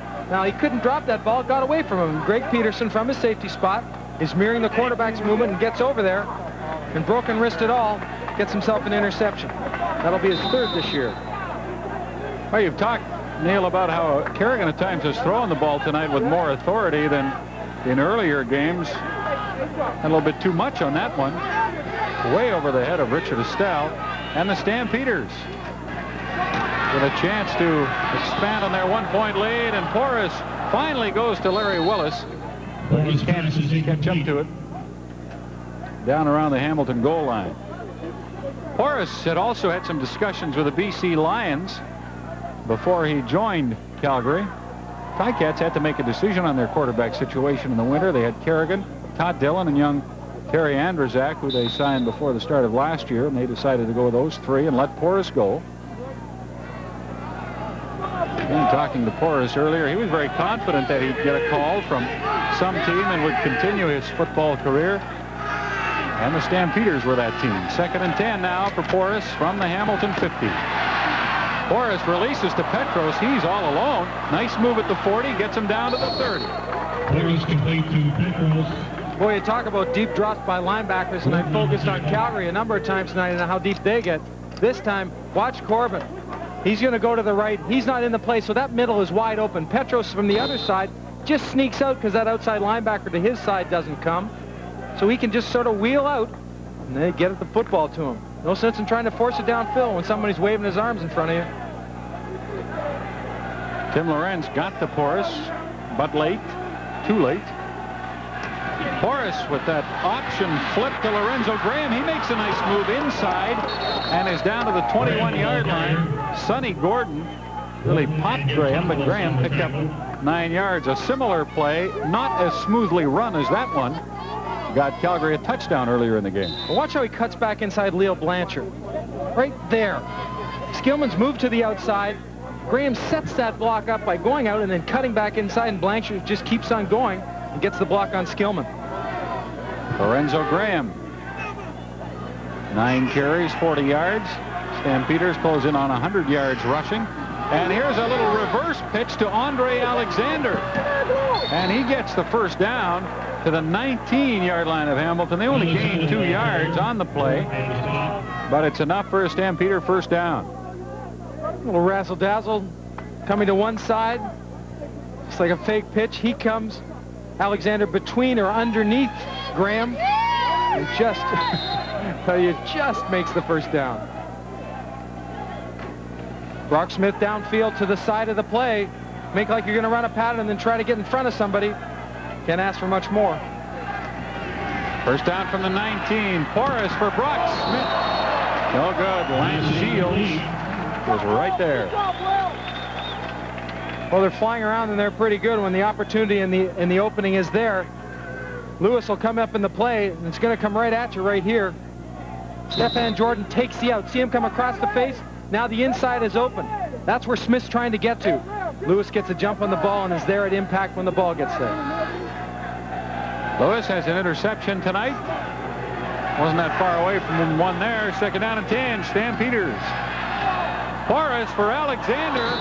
Touchdown. Porras throws to Andre Alexander for the Stampeder touchdown. Has dropped a couple of passes in this game, but he was having no part of not catching that one.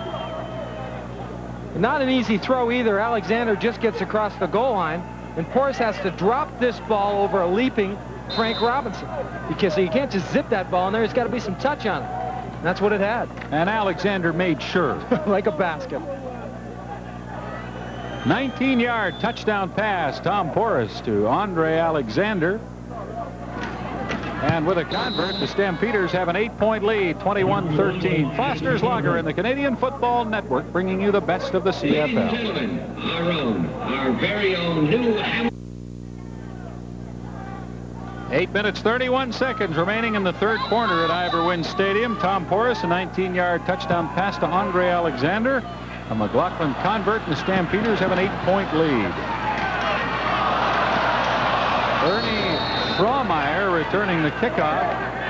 Rookie running back, and he gets it out to the 36-yard line of Hamilton. Taken by Ernie Schremeyer. Well, we said how delicate this pass had to be to get it to Alexander and get it over top of Frank Robinson. Robinson plays it well, but he's just not quite deep enough. And there's the leap. And there's the seam that Alexander's able to find. They're not a seam, an area of where he settled down into. For Mike Kerrigan, faced with a challenge now, answering for Hamilton against his former teammate Tom Porras.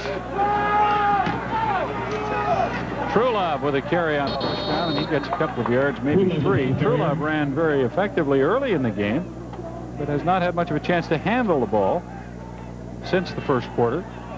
He seems to be more effective when he gets the ball deep, a high formation or a strength formation where he's in the backfield deep behind the quarterback and the Jed Tommy's on either side, the fullback. I think it's an opportunity to read it then and do what he does best, run an open field. 2nd and 7. Ticats at their 41. 3 receivers to the right. Kerrigan looks there, then tucks it in and will take off and slide to the 48-yard line. He needed the 49 for the first down, so he's a yard away from it. And what will Al Bruno do? Well, Kerrigan has asked for a measurement, and they are allowing him that, even though it's clearly a yard short of a first down. And that'll give Bruno the time he wants to make up his mind.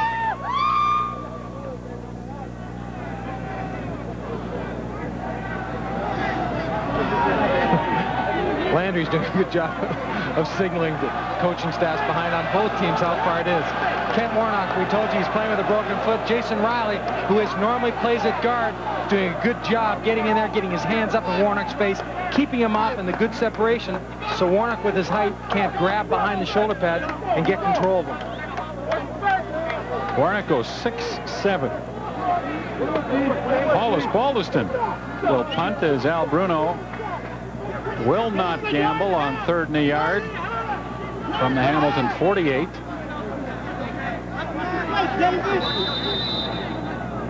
Seven minutes, 20 seconds left now in the 3rd quarter. Stampeders leading Hamilton 21-13. A win, and Calgary moves into sole possession of 2nd place in the West, 2 points ahead of Saskatchewan. And Faulkner charging the punt, loses it, but looks like he got it back. So the Stampeders get a break.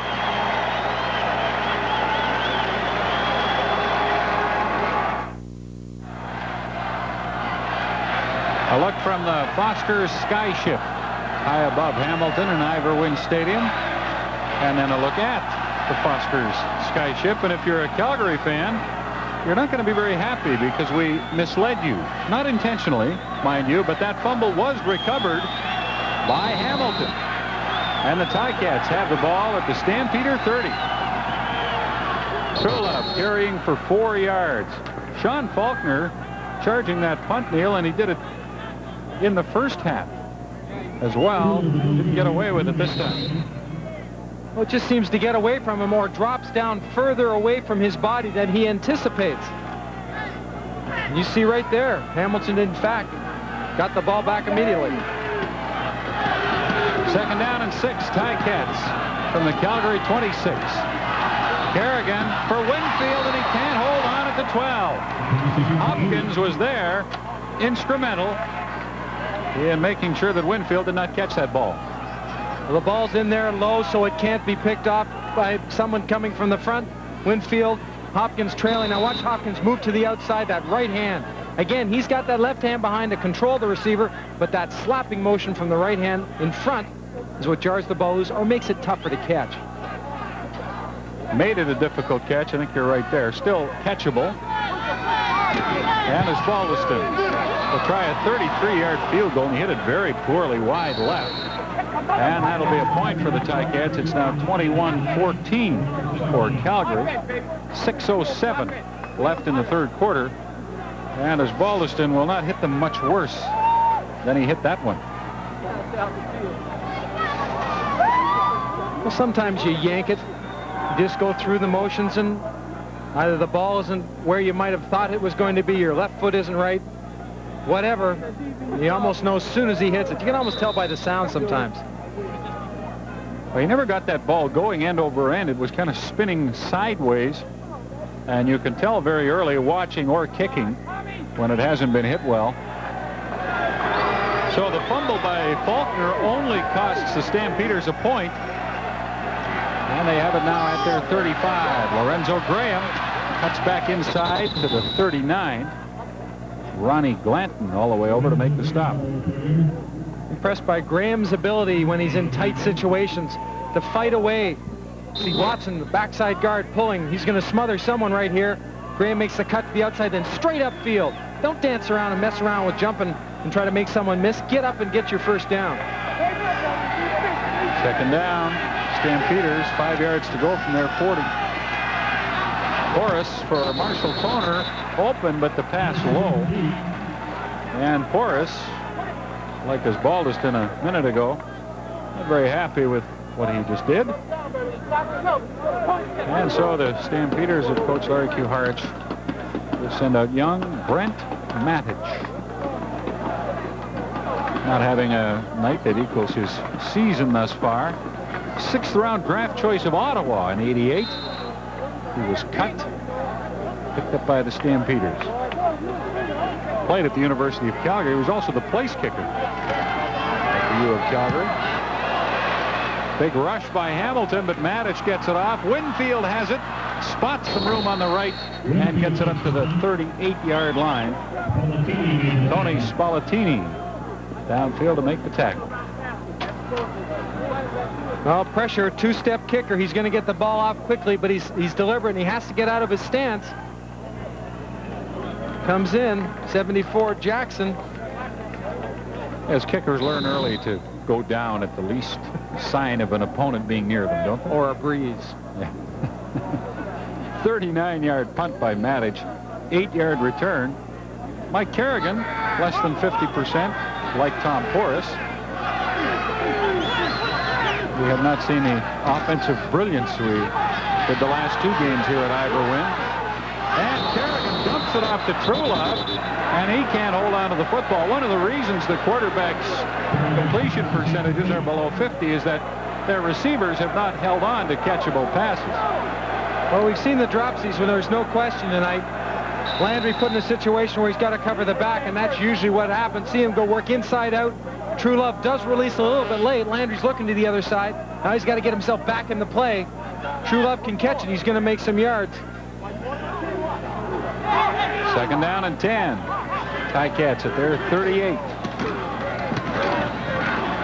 Kerrigan sprints out of there, throws it back to Trulove. This time he hangs on with Landry all over him. And he'll be close to a first down. He needed the 48-yard line, and they put it down at the 47, maybe the 47 and a half. Last time they had the ball, and 2 series ago in this situation, Al Bruno did not gamble on a 3rd and 1. But this one looks like it's 3rd and half a yard. Well, I think they asked for a measurement, and they're not going to give it to them because he seems to believe that all I have to do is look at the sideline, and it's pretty definite on its own. But they send the short yardage group in. Gave him a measurement when it looked like it was farther for a first down, but wouldn't give him one this time. 3rd down and less than a yard, and they will gamble.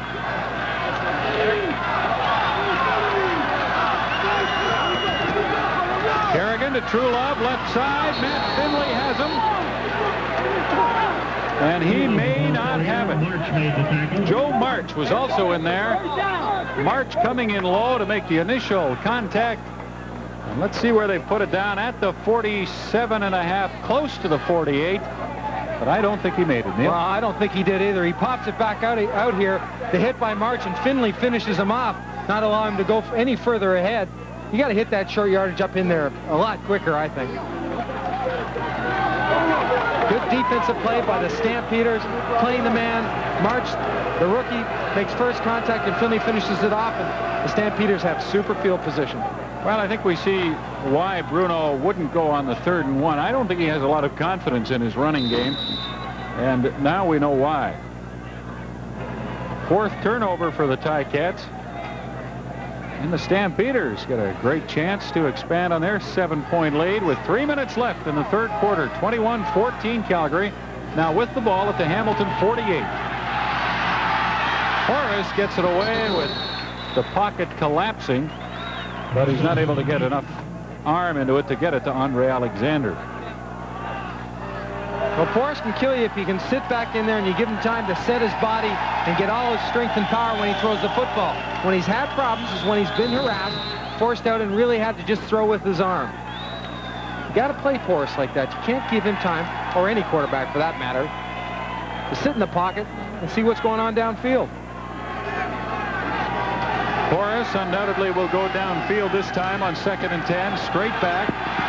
Looks to the right side for Brock Smith and completes it at the Hamilton 37-yard line. Nice execution. Good throw that time by Porras to Brock Smith. Todd Dillon, see him on the sidelines by the kicking net. Hamilton quarterback warming up his right arm. There he is. So we might see Dillon soon. This CFN game is brought to you by Foster's Lager.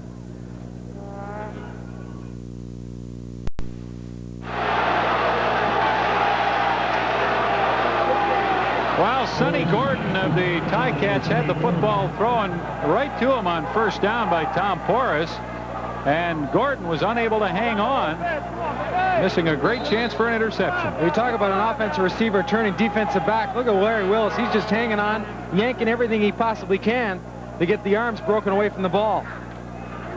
1:50 left in the third quarter at Ivor Wynne Stadium. Calgary ahead by 7. The fans booed the official's call, but you could see Gordon never had possession of that ball.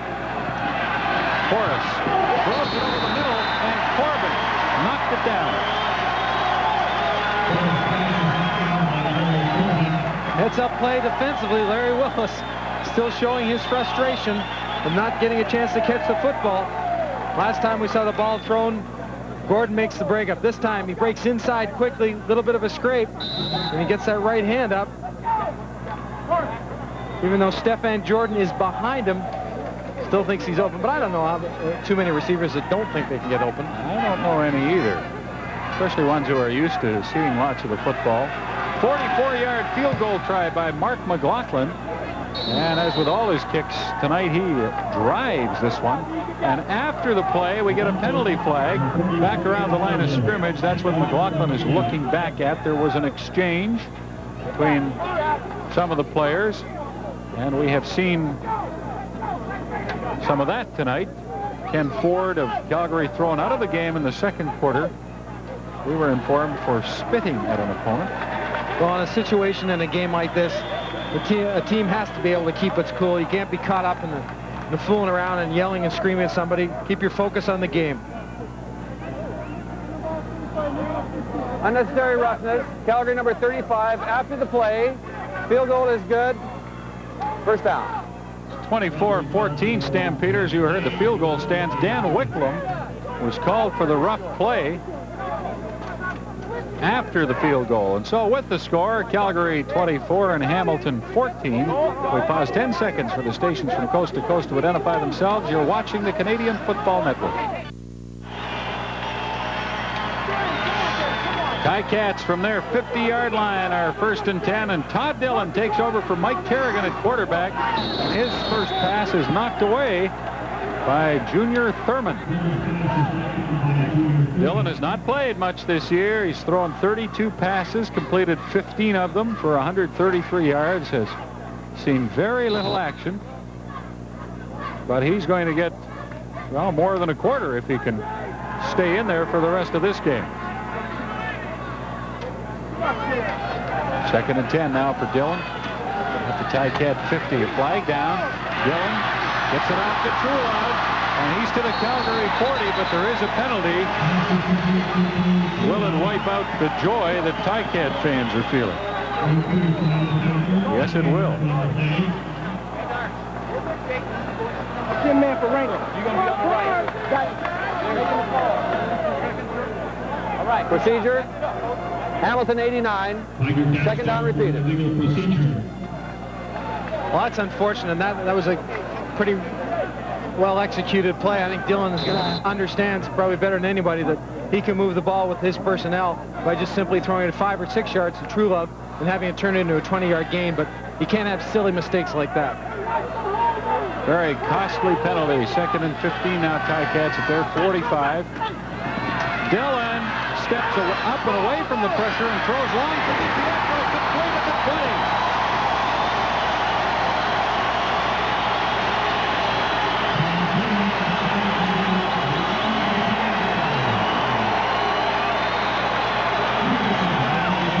DiPietro's going to keep working to get open.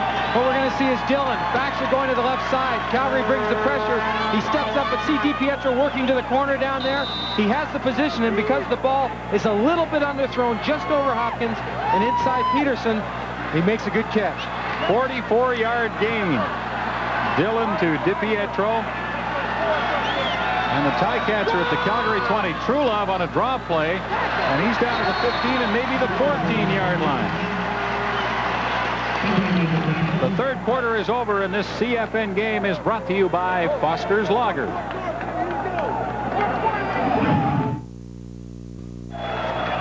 Take it in out.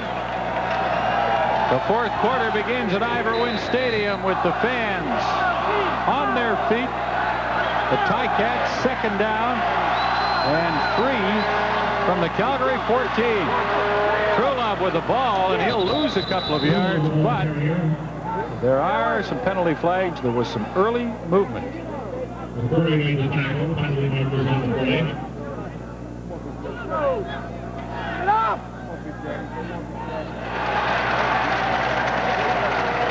get pressure from the right side of the defense. Kent Warnock, the defensive end. Quinn, McCreary are all up there, but I think Warnock is the one, 93. Right there, that one step. Quinn was in there also, just a little bit too anxious.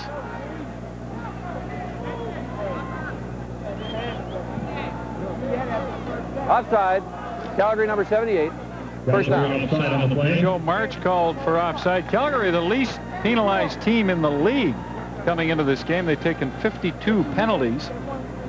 As we look at rookie Joe March, but they've taken 9 tonight for 93 yards and also had a player ejected, 6 penalties to Hamilton. That's Mitchell Price, who was shaken up. And that was only the second first down in this second half for the Hamilton Tiger Cats. They now have it on the 9-yard line of the Stampeders.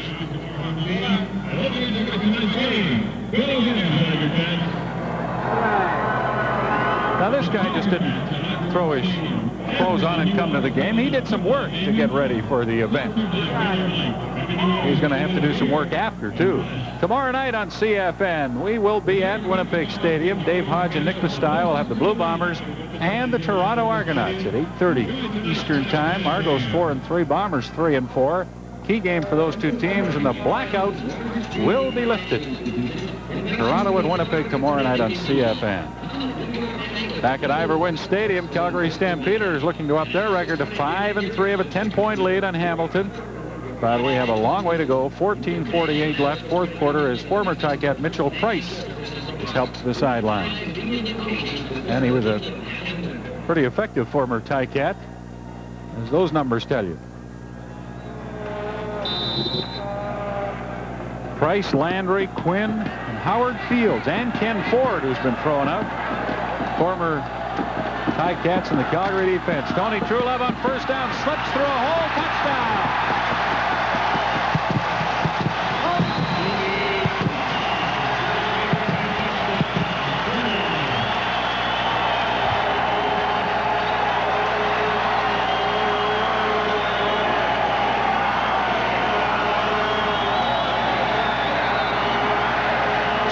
Going to the left, gets the ball deep again, but again he's able to make that one move at the line of scrimmage and just go over Peterson at the goal line.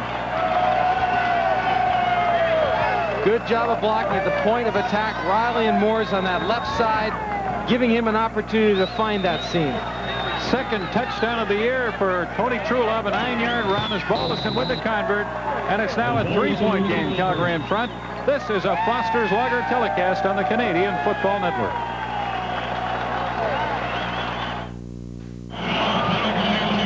Todd Dillon comes off the Hamilton bench to lead a 6-play, 60-yard drive, a Tony Truelove Ticat touchdown.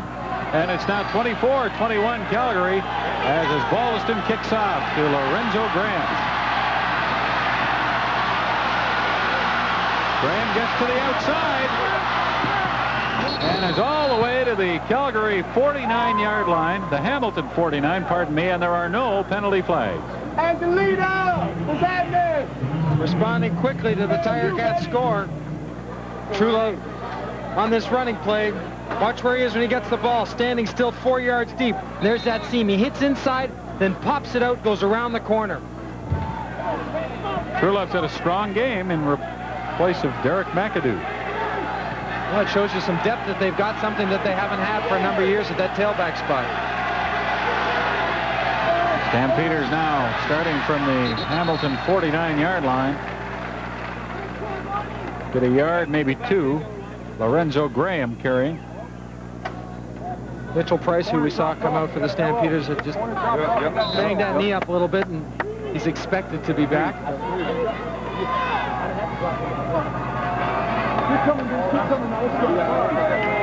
43-year-old Larry Puharich, native of New York, looking on as Tom Porras looks at a 2nd and 8 from the Hamilton 47.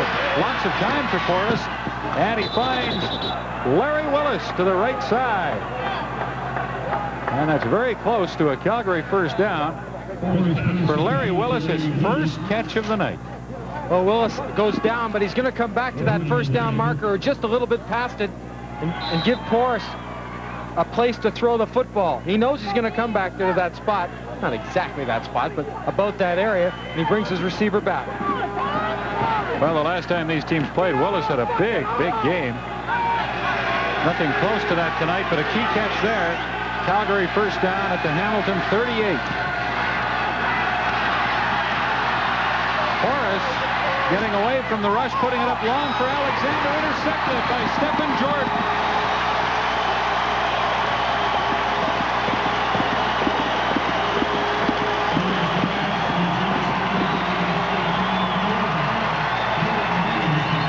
Jordan staying in coverage. Forrest is going to move around, so the patterns will change downfield.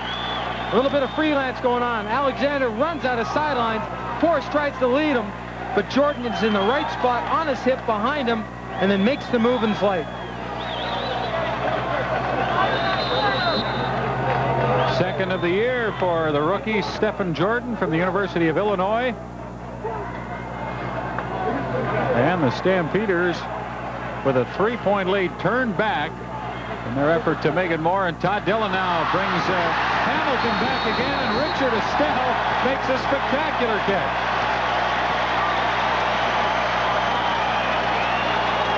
Well, what makes that great is even after the hit, we think he's got it on first contact, but even though his body's being turned, he gets that head and falls it. And if you can keep your eye on the football, you make the chance a little bit greater to catch it.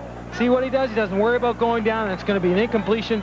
He keeps that focus on the football, gets that big hand out there. Howard Fields hit him, thought he'd broken up the play, but Estelle makes a terrific catch and has a first down for Hamilton at the 17. Trulove carrying off the right side across the 20, out to the 21, maybe the 22-yard line. Well, you talked about some of the changes that Hamilton's had to endure on the offensive line. Darryl Harley, who's had a chance to play. The fellow who grew up in Regina, has played very well in that right guard spot. He's got a couple experienced veterans on either side with Sanderson and Gorell, but he's improved. He's played against some tough characters, Curry being one, Brett Williams being another, so he's learning on the job. Todd Dillon on second down. Dumps it off to Jed Tommy, and he drops the football. That's the second time tonight Jed Tommy has done that. And about the 5th or 6th time in the game, we have seen a very catchable football drop. And nobody knows it better than Jed Tommy. You've had that feeling, Neil? What, having watched Haven't people you? drop the ball? I've felt badly for them, yes. Clever comeback. Now, tell us the truth. 3rd down and 6 for Hamilton from the Ticat 21 as Baldiston punting. At center field, Faulkner has it. And he's to the 50 of Hamilton. We have 11:01 left in the 4th quarter. Stampeders lead by 3. We are seeing a very close Calgary-Hamilton football game tonight at Ivor Wynne Stadium, and we don't see that very often from these two teams. 18 days ago in Calgary, it was 40-8 Stampeders, and last year the scores were 45-20 Hamilton and 38-14 Stampeders. This one could wind up with a fairly decisive difference, I guess, but it doesn't appear headed that way right now as Petros on first down slips through a small hole and gains about 12 yards. Well, you're going to get to see the offensive line working downfield. Ferroni, he's going to come off a block, and watch, he's going to be leading Petros just to the left, right there. Blocking those linebackers, getting him downfield, and giving Petros that extra yardage to move freely. And there are two guys that bring an awful lot of experience, Fairbanks and Ferroni. 340 CFL games between them. And Leo Blanchard over at right tackle's played 158. Horace throws complete at the 10-yard line to Graham, knocked out at the 4. Lorenzo Graham got open, and Horace laid it out beautifully to him. Graham out of the backfield. Horace having to wait a little longer for this play to develop because he's going downfield. Then he works to the sidelines. See Porras antsy with that ball in his hand. He wants to release it. The key is he throws it towards the sideline so Graham can adjust. Robinson's in coverage, but he can't go past for its interference. Well, that's that classic matchup that all coaches want, a running back on a linebacker. Calgary got it that time and made it work all the way down to the Ticat 3. Graham on first down has a touchdown. Lorenzo Graham finds a huge hole on the left side and takes it into the end zone. And the Stampeders are a convert away from restoring their 10-point lead. Well, it's off the ball. Petros is going to lead. He's going to take the first man to the outside. In between Palumbo and Ferroni, there's that seam. Flagel's there to catch the touchdown. A 3-play, 51-yard Calgary drive. And the Stampeders have regained control of the game with 9:48 left in the fourth quarter. Talking with Gerhardt, he mentioned, and I think we just had to expand on it, that one of the main differences, the big differences for the Stampeders is that offensive line, the experience that they've got now, and the way that they've been playing. Stampeders back on top by 10. Good job there, bro. Good job, babe. Well, you have to be impressed with the Calgary Stampeders tonight in many respects as Mark McLaughlin kicks off. Winfield at the 20. Winfield will try to take it wide to the left, gets around the corner, but stepped out of bounds and around the 43-yard line. He is exciting. Landry limping at the end of the play. Winfield every time he touches the ball. But Jordan made the interception for Hamilton. Neil, when Calgary was moving in to score the last time they had the ball, Calgary defense held. They got it back at a punt, and Porras came out and took them right back down in for a touchdown by Lorenzo Graham. Well, I think his value to the football team, both as a running back and a receiver out of the backfield, has been shown as the season goes on, and that added dimension makes them stronger, a lot stronger than they've been in a while. Team with some poise. We'll see if they can hold it against Todd Dillon, who's done a nice job since taking over from Kerrigan. His first down pass is complete for a gain of 6 or 7 yards. Jed Tommy making the catch. After tonight's game, we will select and talk to a Foster's Most Valuable Player. I hope you'll join us for that. Tough pick tonight. You leaning toward anybody, Neil? Not right now, no. To be honest, there hasn't been anyone that has just jumped out like there has in games past, like a Winfield or Willis, that have done some spectacular things on offense. But there have been some guys flying around on defense, and that may be where the side of the football where it comes from. Landry would have to be a candidate. He's been all over the place tonight and around the football. Well, it was 13-all at halftime. Stampeders went in front by 8 when Andre Alexander caught a touchdown pass from Tom Porras. Then Mark McLaughlin gave him a 10-point lead after an Osbaldiston single. Truelove came back with a touchdown for Hamilton early in the fourth quarter with Dillon at quarterback, and then Graham scoring at 5-12, 10-point Calgary lead, 9 minutes left, fourth quarter, second down and 3.5. Ticats. Dillon, lots of time, high throw intended for DiPietro. He was well covered by David McCrary, and it goes incomplete. Saw Landry limping on that return. He still seems to be favoring that one leg. Went over on his ankle on the special team coverage against Winfield. Al Williams, who jammed his wrist, Ticat receiver, but he'll be back in the game. Well, it's taken a while and a couple of plays to get Landry to go down so he can be serviced or looked at. Landry played one game, Neil, for Hamilton in '87, was then taken by the Argos off their practice roster and traded to Calgary September of last year for Harold Hallman. Wherever he's been, he has been an outstanding player. Hamilton, he didn't really get a chance here because they had some pretty good linebackers. The Argos gave him his chance, and he has been something else. Well, he had quite a game in Edmonton, though it was a losing cause. He had 13 tackles. He was a very busy man that day, as most of the defense of the Stampeders were. Well, they play Edmonton next Monday in Calgary as Paul Osbaldiston gets set to punt. End over end kick, not long. Andre Alexander at his 24. And Alexander out to the 37. He was a punt returner in college and a good one. Larry Kuharich giving him a chance to show his goods. And he looks like he has a bit of a knack for it. Well, it looked like he was comfortable getting up and then reading the blocks coming down. Faulkner took a shot at the first big guy coming down, and he took it from there. So it really is a knack, though. You watch Winfield and Gizmo Williams when he was with Edmonton. They just know how to find that area and help set up blocks and returns. You know, you look at those passing statistics of Forrest, 12 out of 33. You might wonder how Calgary could have 31 points and be ahead 31-21, but that's the case. Lorenzo Graham on first down. Grabbed by Corbin after a gain of 3, maybe 4 yards. Landry on that kickoff return, though he stayed in the game for most of the defensive set, was kicked in the shin, pretty sensitive area. He'll be back in, just giving it a rest. Both these teams have a week to get ready for their next game. As we said earlier, they've been through some very busy scheduling, but they don't play again. They won't know what to do with the time. Yeah, that's right. More than a week to get ready. On first down, Lorenzo Graham, or second down, pardon me, carries and gains maybe a yard to the 42. That'll leave Calgary with third down and 5. They'll have to punt with 7.5 minutes to go. Hey, watch the reverse, now watch the reverse! Stampeders faked a punt in the first quarter. A direct snap to Faulkner. It gained good yardage and a first down for them. I don't expect we'll see that right now, though. Matic, nice punt. Maybe his best of the night. Winfield at the 21 for Hamilton. And he's back out to the 32, maybe the 33-yard line. Well, a busy 24-hour period for the Canadian Football Network. Tomorrow night, we will be in Winnipeg, the Toronto Argonauts and the Winnipeg Blue Bombers, 8:30 Eastern Time.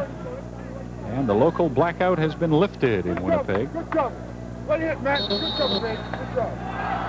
Foster's Skyship showing us Ivor Wynne Stadium, where the Ticats haven't lost a game this year. They're 3-0, but in danger of having that change tonight.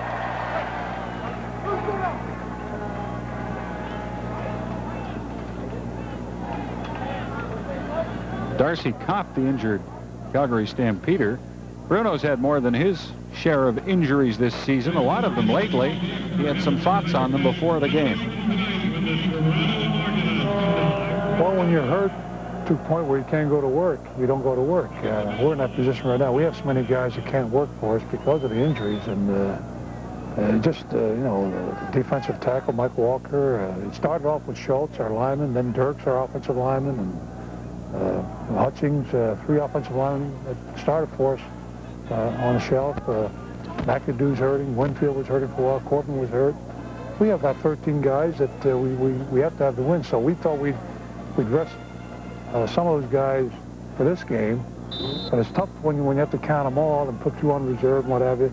I won't even get into that. But we have 10 games after this one, and 8 of those 10 will be against Eastern clubs. So I told these guys, we'll make sure you're 100%, rest this one out, play these young guys in there and see what we can do. Bruno, that reference again to the fact that the last 10 games in the 8 against Eastern teams are what he's focusing on, as Todd Dillon fumbled, but they rule that the Ticats got it back. They lost 6 yards with the fumble back to their 28-yard line. We'll call it 2nd and 15 as Winfield comes wide left along with DiPietro, and Williams splits to the right. Dillon will put it up long for Winfield, and he has it at the 35, dropped at the 30-yard line.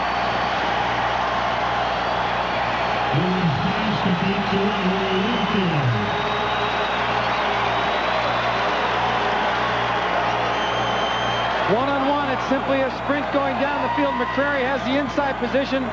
Hopkins gets a push-off, and here goes McCrary. A little bit of a bump there. McCrary just simply falls off, and Vic Peterson isn't there. He's going to score, and Todd Dillon needs a chance to throw that ball 40 or 50 yards. You see him bounce out of that step. Warnock's there and takes him down hard, but not until the ball's delivered. 53 yards to Winfield. Sam Lauk's in the game, carrying up the middle, and he has a gain of 5, maybe 6 yards for Al Bruno's Hamilton Tiger Cats. Well, that's exactly what the Ticats needed, down by 10 with 5:20 left in the fourth quarter. A big play, and they got it from the man they'd expect to get it from, Earl Winfield. And a pretty well thrown football by Mr. Dillon. Second down and 5. Ticats at the Calgary 24. Flags down. Dillon fakes the handoff. Throws it for DiPietro. Almost intercepted by Peterson. Kind of a messed up play by the Ticats. Will a penalty bail them out? No, it won't. It'll go against Hamilton. Procedure. Hamilton, number 58, declined. Third down. Jason Riley, left tackle. He wasn't even in a three-point stance. Gets up and takes off a little bit earlier. Report on Darcy Kopp, number 32 of the Stampeders, was winded, and he's expected to return. Paulus Baldwin will try a 31-yard field goal that could reduce the Hamilton deficit to 7 points. And as Baldwin is wide left, and he turned away from it. He knew he missed it. And that is a very, very costly miss. Bruno turns away from it as well. 4:39 to go. As Baldwin has now missed his last 2 field goals. And with them, well, it would be quite a different complexion to the rest of this game. And both kicks he's yanked to the left. Almost like he's trying to pull that right foot in a little bit tight, and in doing so, pulls the ball left. Another great view from the Foster Skyship. Stampeders now, if they can work Petros and Graham, can pretty well put this thing away. And there's Petros for 8 up the middle to the 43-yard line. Well, now comes the time where you want to rely on Petros and Graham. Maybe more important than that, your offensive front 5, the Hogs, the linemen, to get off the ball and make those holes so that clock can run down 4:02 and counting. And if they can keep the ball on the ground, Forrest doesn't have to throw it. They'll be far better off. Second down and a couple at the Calgary 43. Handoff inside. Petros carrying again, and he has a Stampeder first down. 3 minutes 45 seconds left in the fourth quarter. Neil, I know you share my view of Tim Petros. He has improved so much as a runner since he came into the league, and is a very accomplished runner now. And that's not something that just happens in all cases. For him, it was something that he had to work on. He studies the offensive game, knows where his people are going to be, and when you become a student, you can become a better football player. Lorenzo Graham to the left side, spinning across center field, and he has a first down. We're very close to it at the Hamilton 53. Dave Ewell, the referee, says it is a first down for Calgary. 3 minutes, 3 seconds left in the fourth quarter. We're at Ivor Wynne Stadium, and this CFN game is brought to you by Foster's Lager.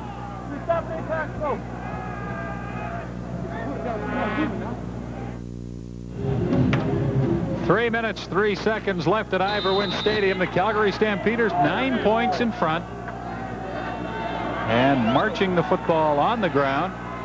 First and 10 now at the Hamilton 54. Petros near the 45 of Hamilton for 7 or 8 yards. Well, Landry had his shin kicked earlier, and that injury won't hurt nearly as much if they can hold on to that lead. Landry has a feeling that this one's in hand. He gives you that impression, doesn't he? Well, I know he doesn't want to get up and put the helmet back on. He just wants the offense to finish the game so they can get out of here. 2nd and 2, Stampeders from the Hamilton 46. This is Graham. He needed the 44-yard line, and I don't think he got quite far enough. But he used up some more valuable time and put the Stampeders in a position where, if it is third down, it should be short enough that they can make it. 2:26 to go. They will measure. R.Q. Harich's team was 2-6 after 8 games last year, and they are on the verge of being 5-3. And in second place ahead of the Saskatchewan Roughriders. Interesting we talk about scheduling and how Hamilton has 8 of its last 10 against Eastern teams. Calgary's last 5 games, 3 of them are against Saskatchewan, and the other 2 are against BC. So those will tell the playoff tale in the Western Division. Interesting how it works out, isn't it? And Kuharich didn't even know that. But one game at a time. I look down the schedule when they've got to worry about Hamilton tonight, and especially next week against Edmonton. Who wants to look down at those other teams? Oh, I'm not surprised. He plays it a game at a time. He says that, and it's true. 3rd and inches. Porras off the right side, and it looks like he got what was necessary for the first down. A satisfying night for Tom Porras. Statistics not great, but if he beats the team that cut him adrift in the winter, he won't care about numbers. Story of the game, a couple of touchdowns by Lorenzo Graham. The rushing yardage by the Stampeders has been very important. Winfield, coming back to the Hamilton lineup, has had a good game, but Ticats have turned the ball over 4 times. And that is one of the reasons they're 9 points down with 1:50 left now. Calgary first down. Lorenzo Graham, right side, turns on the speed, beats Flagel to the corner and get to the 37-yard line for a gain of 6. Ideally, get upfield and try to stay in bounds, take a hit on and not get knocked out of bounds. Keep that clock going, as I'm sure Larry Kuharich keeps looking up. I wonder if Kuharich knows he's 5-1 lifetime as a head coach against Hamilton and on the verge of being 6-1. 2nd down and 4 from the Hamilton 37. Last play went out of bounds, so the clock stopped. Petros off the left side, and he only gets 2 to the 35, so the Stampeders will now face a 3rd and 2. Well, an interesting call when you've had some success running the football. Maybe go for a field goal. That's McLaughlin. Well, it gives you, if you make the field goal, you have a 12-point lead, and Hamilton then needs 2 touchdowns to win the game. Whereas if you gamble and don't make it, it's a 9-point difference, and a touchdown and a field goal will do it for them. So the percentage move is to kick the field goal, and that's what Larry Kuharich will do. A 42-yard try. McLaughlin perfect so far tonight. Matic puts it down, and McLaughlin has it right through there. 1:19 to go, and a 12-point lead for Calgary over Hamilton. McLaughlin showing us a good strong leg, both in kickoffs and kicking field goals. 42-yarder, 4 for 4 as Baldiston. A 2 for 4 night. And Larry Kuharich takes the headset off, and no, he doesn't either. I thought he had it off. He still got it on. Todd Dillon will try in desperation to get the Ticats a quick score, but he won't do it that way as he drops it off to Jed Tommy for a gain of 5. Well, the linebackers and defensive backs will be backpedaling before the ball's even snapped, making sure they get good and deep, nothing gets behind them. 2nd and 5. Dillon needs to go downfield with it, but he drops it off again to Tommy at the 50, and he's to the 53-yard line, a gain of 13. First down for Hamilton with 1:01 to go. Quinn on the tackle. Well, anytime you're less than 14 points down, you have a chance as long as there's around a minute left. But the Tiger Cats need to score right now in order to have any hope. And Dillon threw it long, but the receiver, Al Williams, had broken off his pattern short.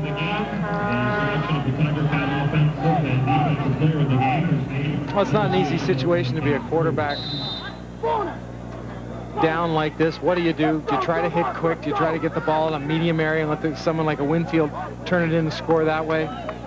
I just get it downfield and hope for a big play. Just throw it deep and hope somebody gets under it. 2nd and 10, shotgun formation.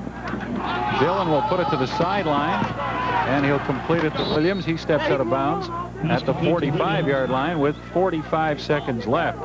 Talking about all those injuries Hamilton has, Bruno thinks there's a chance that Rockford, Champion, McAdoo, Hutchings, and Zatilny, Hutchings the offensive lineman, could all be ready next Monday for the game with Toronto.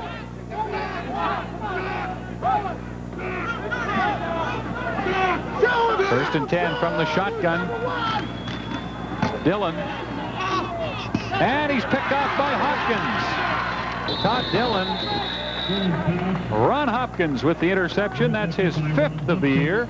Tops in the CFL. And if there was any remaining doubt about the outcome, that has removed it. Well, it's a fun time for secondary. They just sit back, drop into a zone, eyes on the quarterback, and have a feeling of what's going on around them. Only 4-man rushing. And Hopkins just simply reads and slides underneath the DiPietro to make the catch and the interception. A 5th Hamilton turnover. 3 by Calgary tonight. And the Stampeders are going to run their record to 5-3, winning for the 5th time in the last 6 games. Porras gives to Petros, and he finds no room at all. May have picked up a yard. Al Bruno's Hamilton Tiger Cats will drop to 5-3, and they'll lose for the 3rd time in their last 4 games. Toronto Argonauts and Winnipeg Blue Bombers, pleased to see that. They play tomorrow night in Winnipeg, and we'll have it on CFN. The Argos at 4-3 will be in a position to move into a tie for first with Hamilton, and the Blue Bombers sitting at 3-4. And if they win, there'll be 2 points separating the top 3 teams. Lorenzo Graham carrying on 2nd down, 12 seconds left. Hamilton could take a timeout here, but to what end, I'm not sure. Well, it sets up an interesting finish for the Eastern Conference. A lot of these teams are been bitten by the injury bug. How quickly will they get their first stringers or their starters back and then regroup, get the wheels back in the wagon and get rolling again? That may be the key down the end stretch. Well, come playoff time, that'll be one of the very big keys in both divisions, is who's the healthiest, as it always is. Porras takes the snap from center Mike Palumbo, and the Calgary Stampeders gain a few more believers as they win their 5th in the last 6, leading the Hamilton Tiger Cats' first loss at home for the Ticats this season. Calgary 34 and Hamilton 22.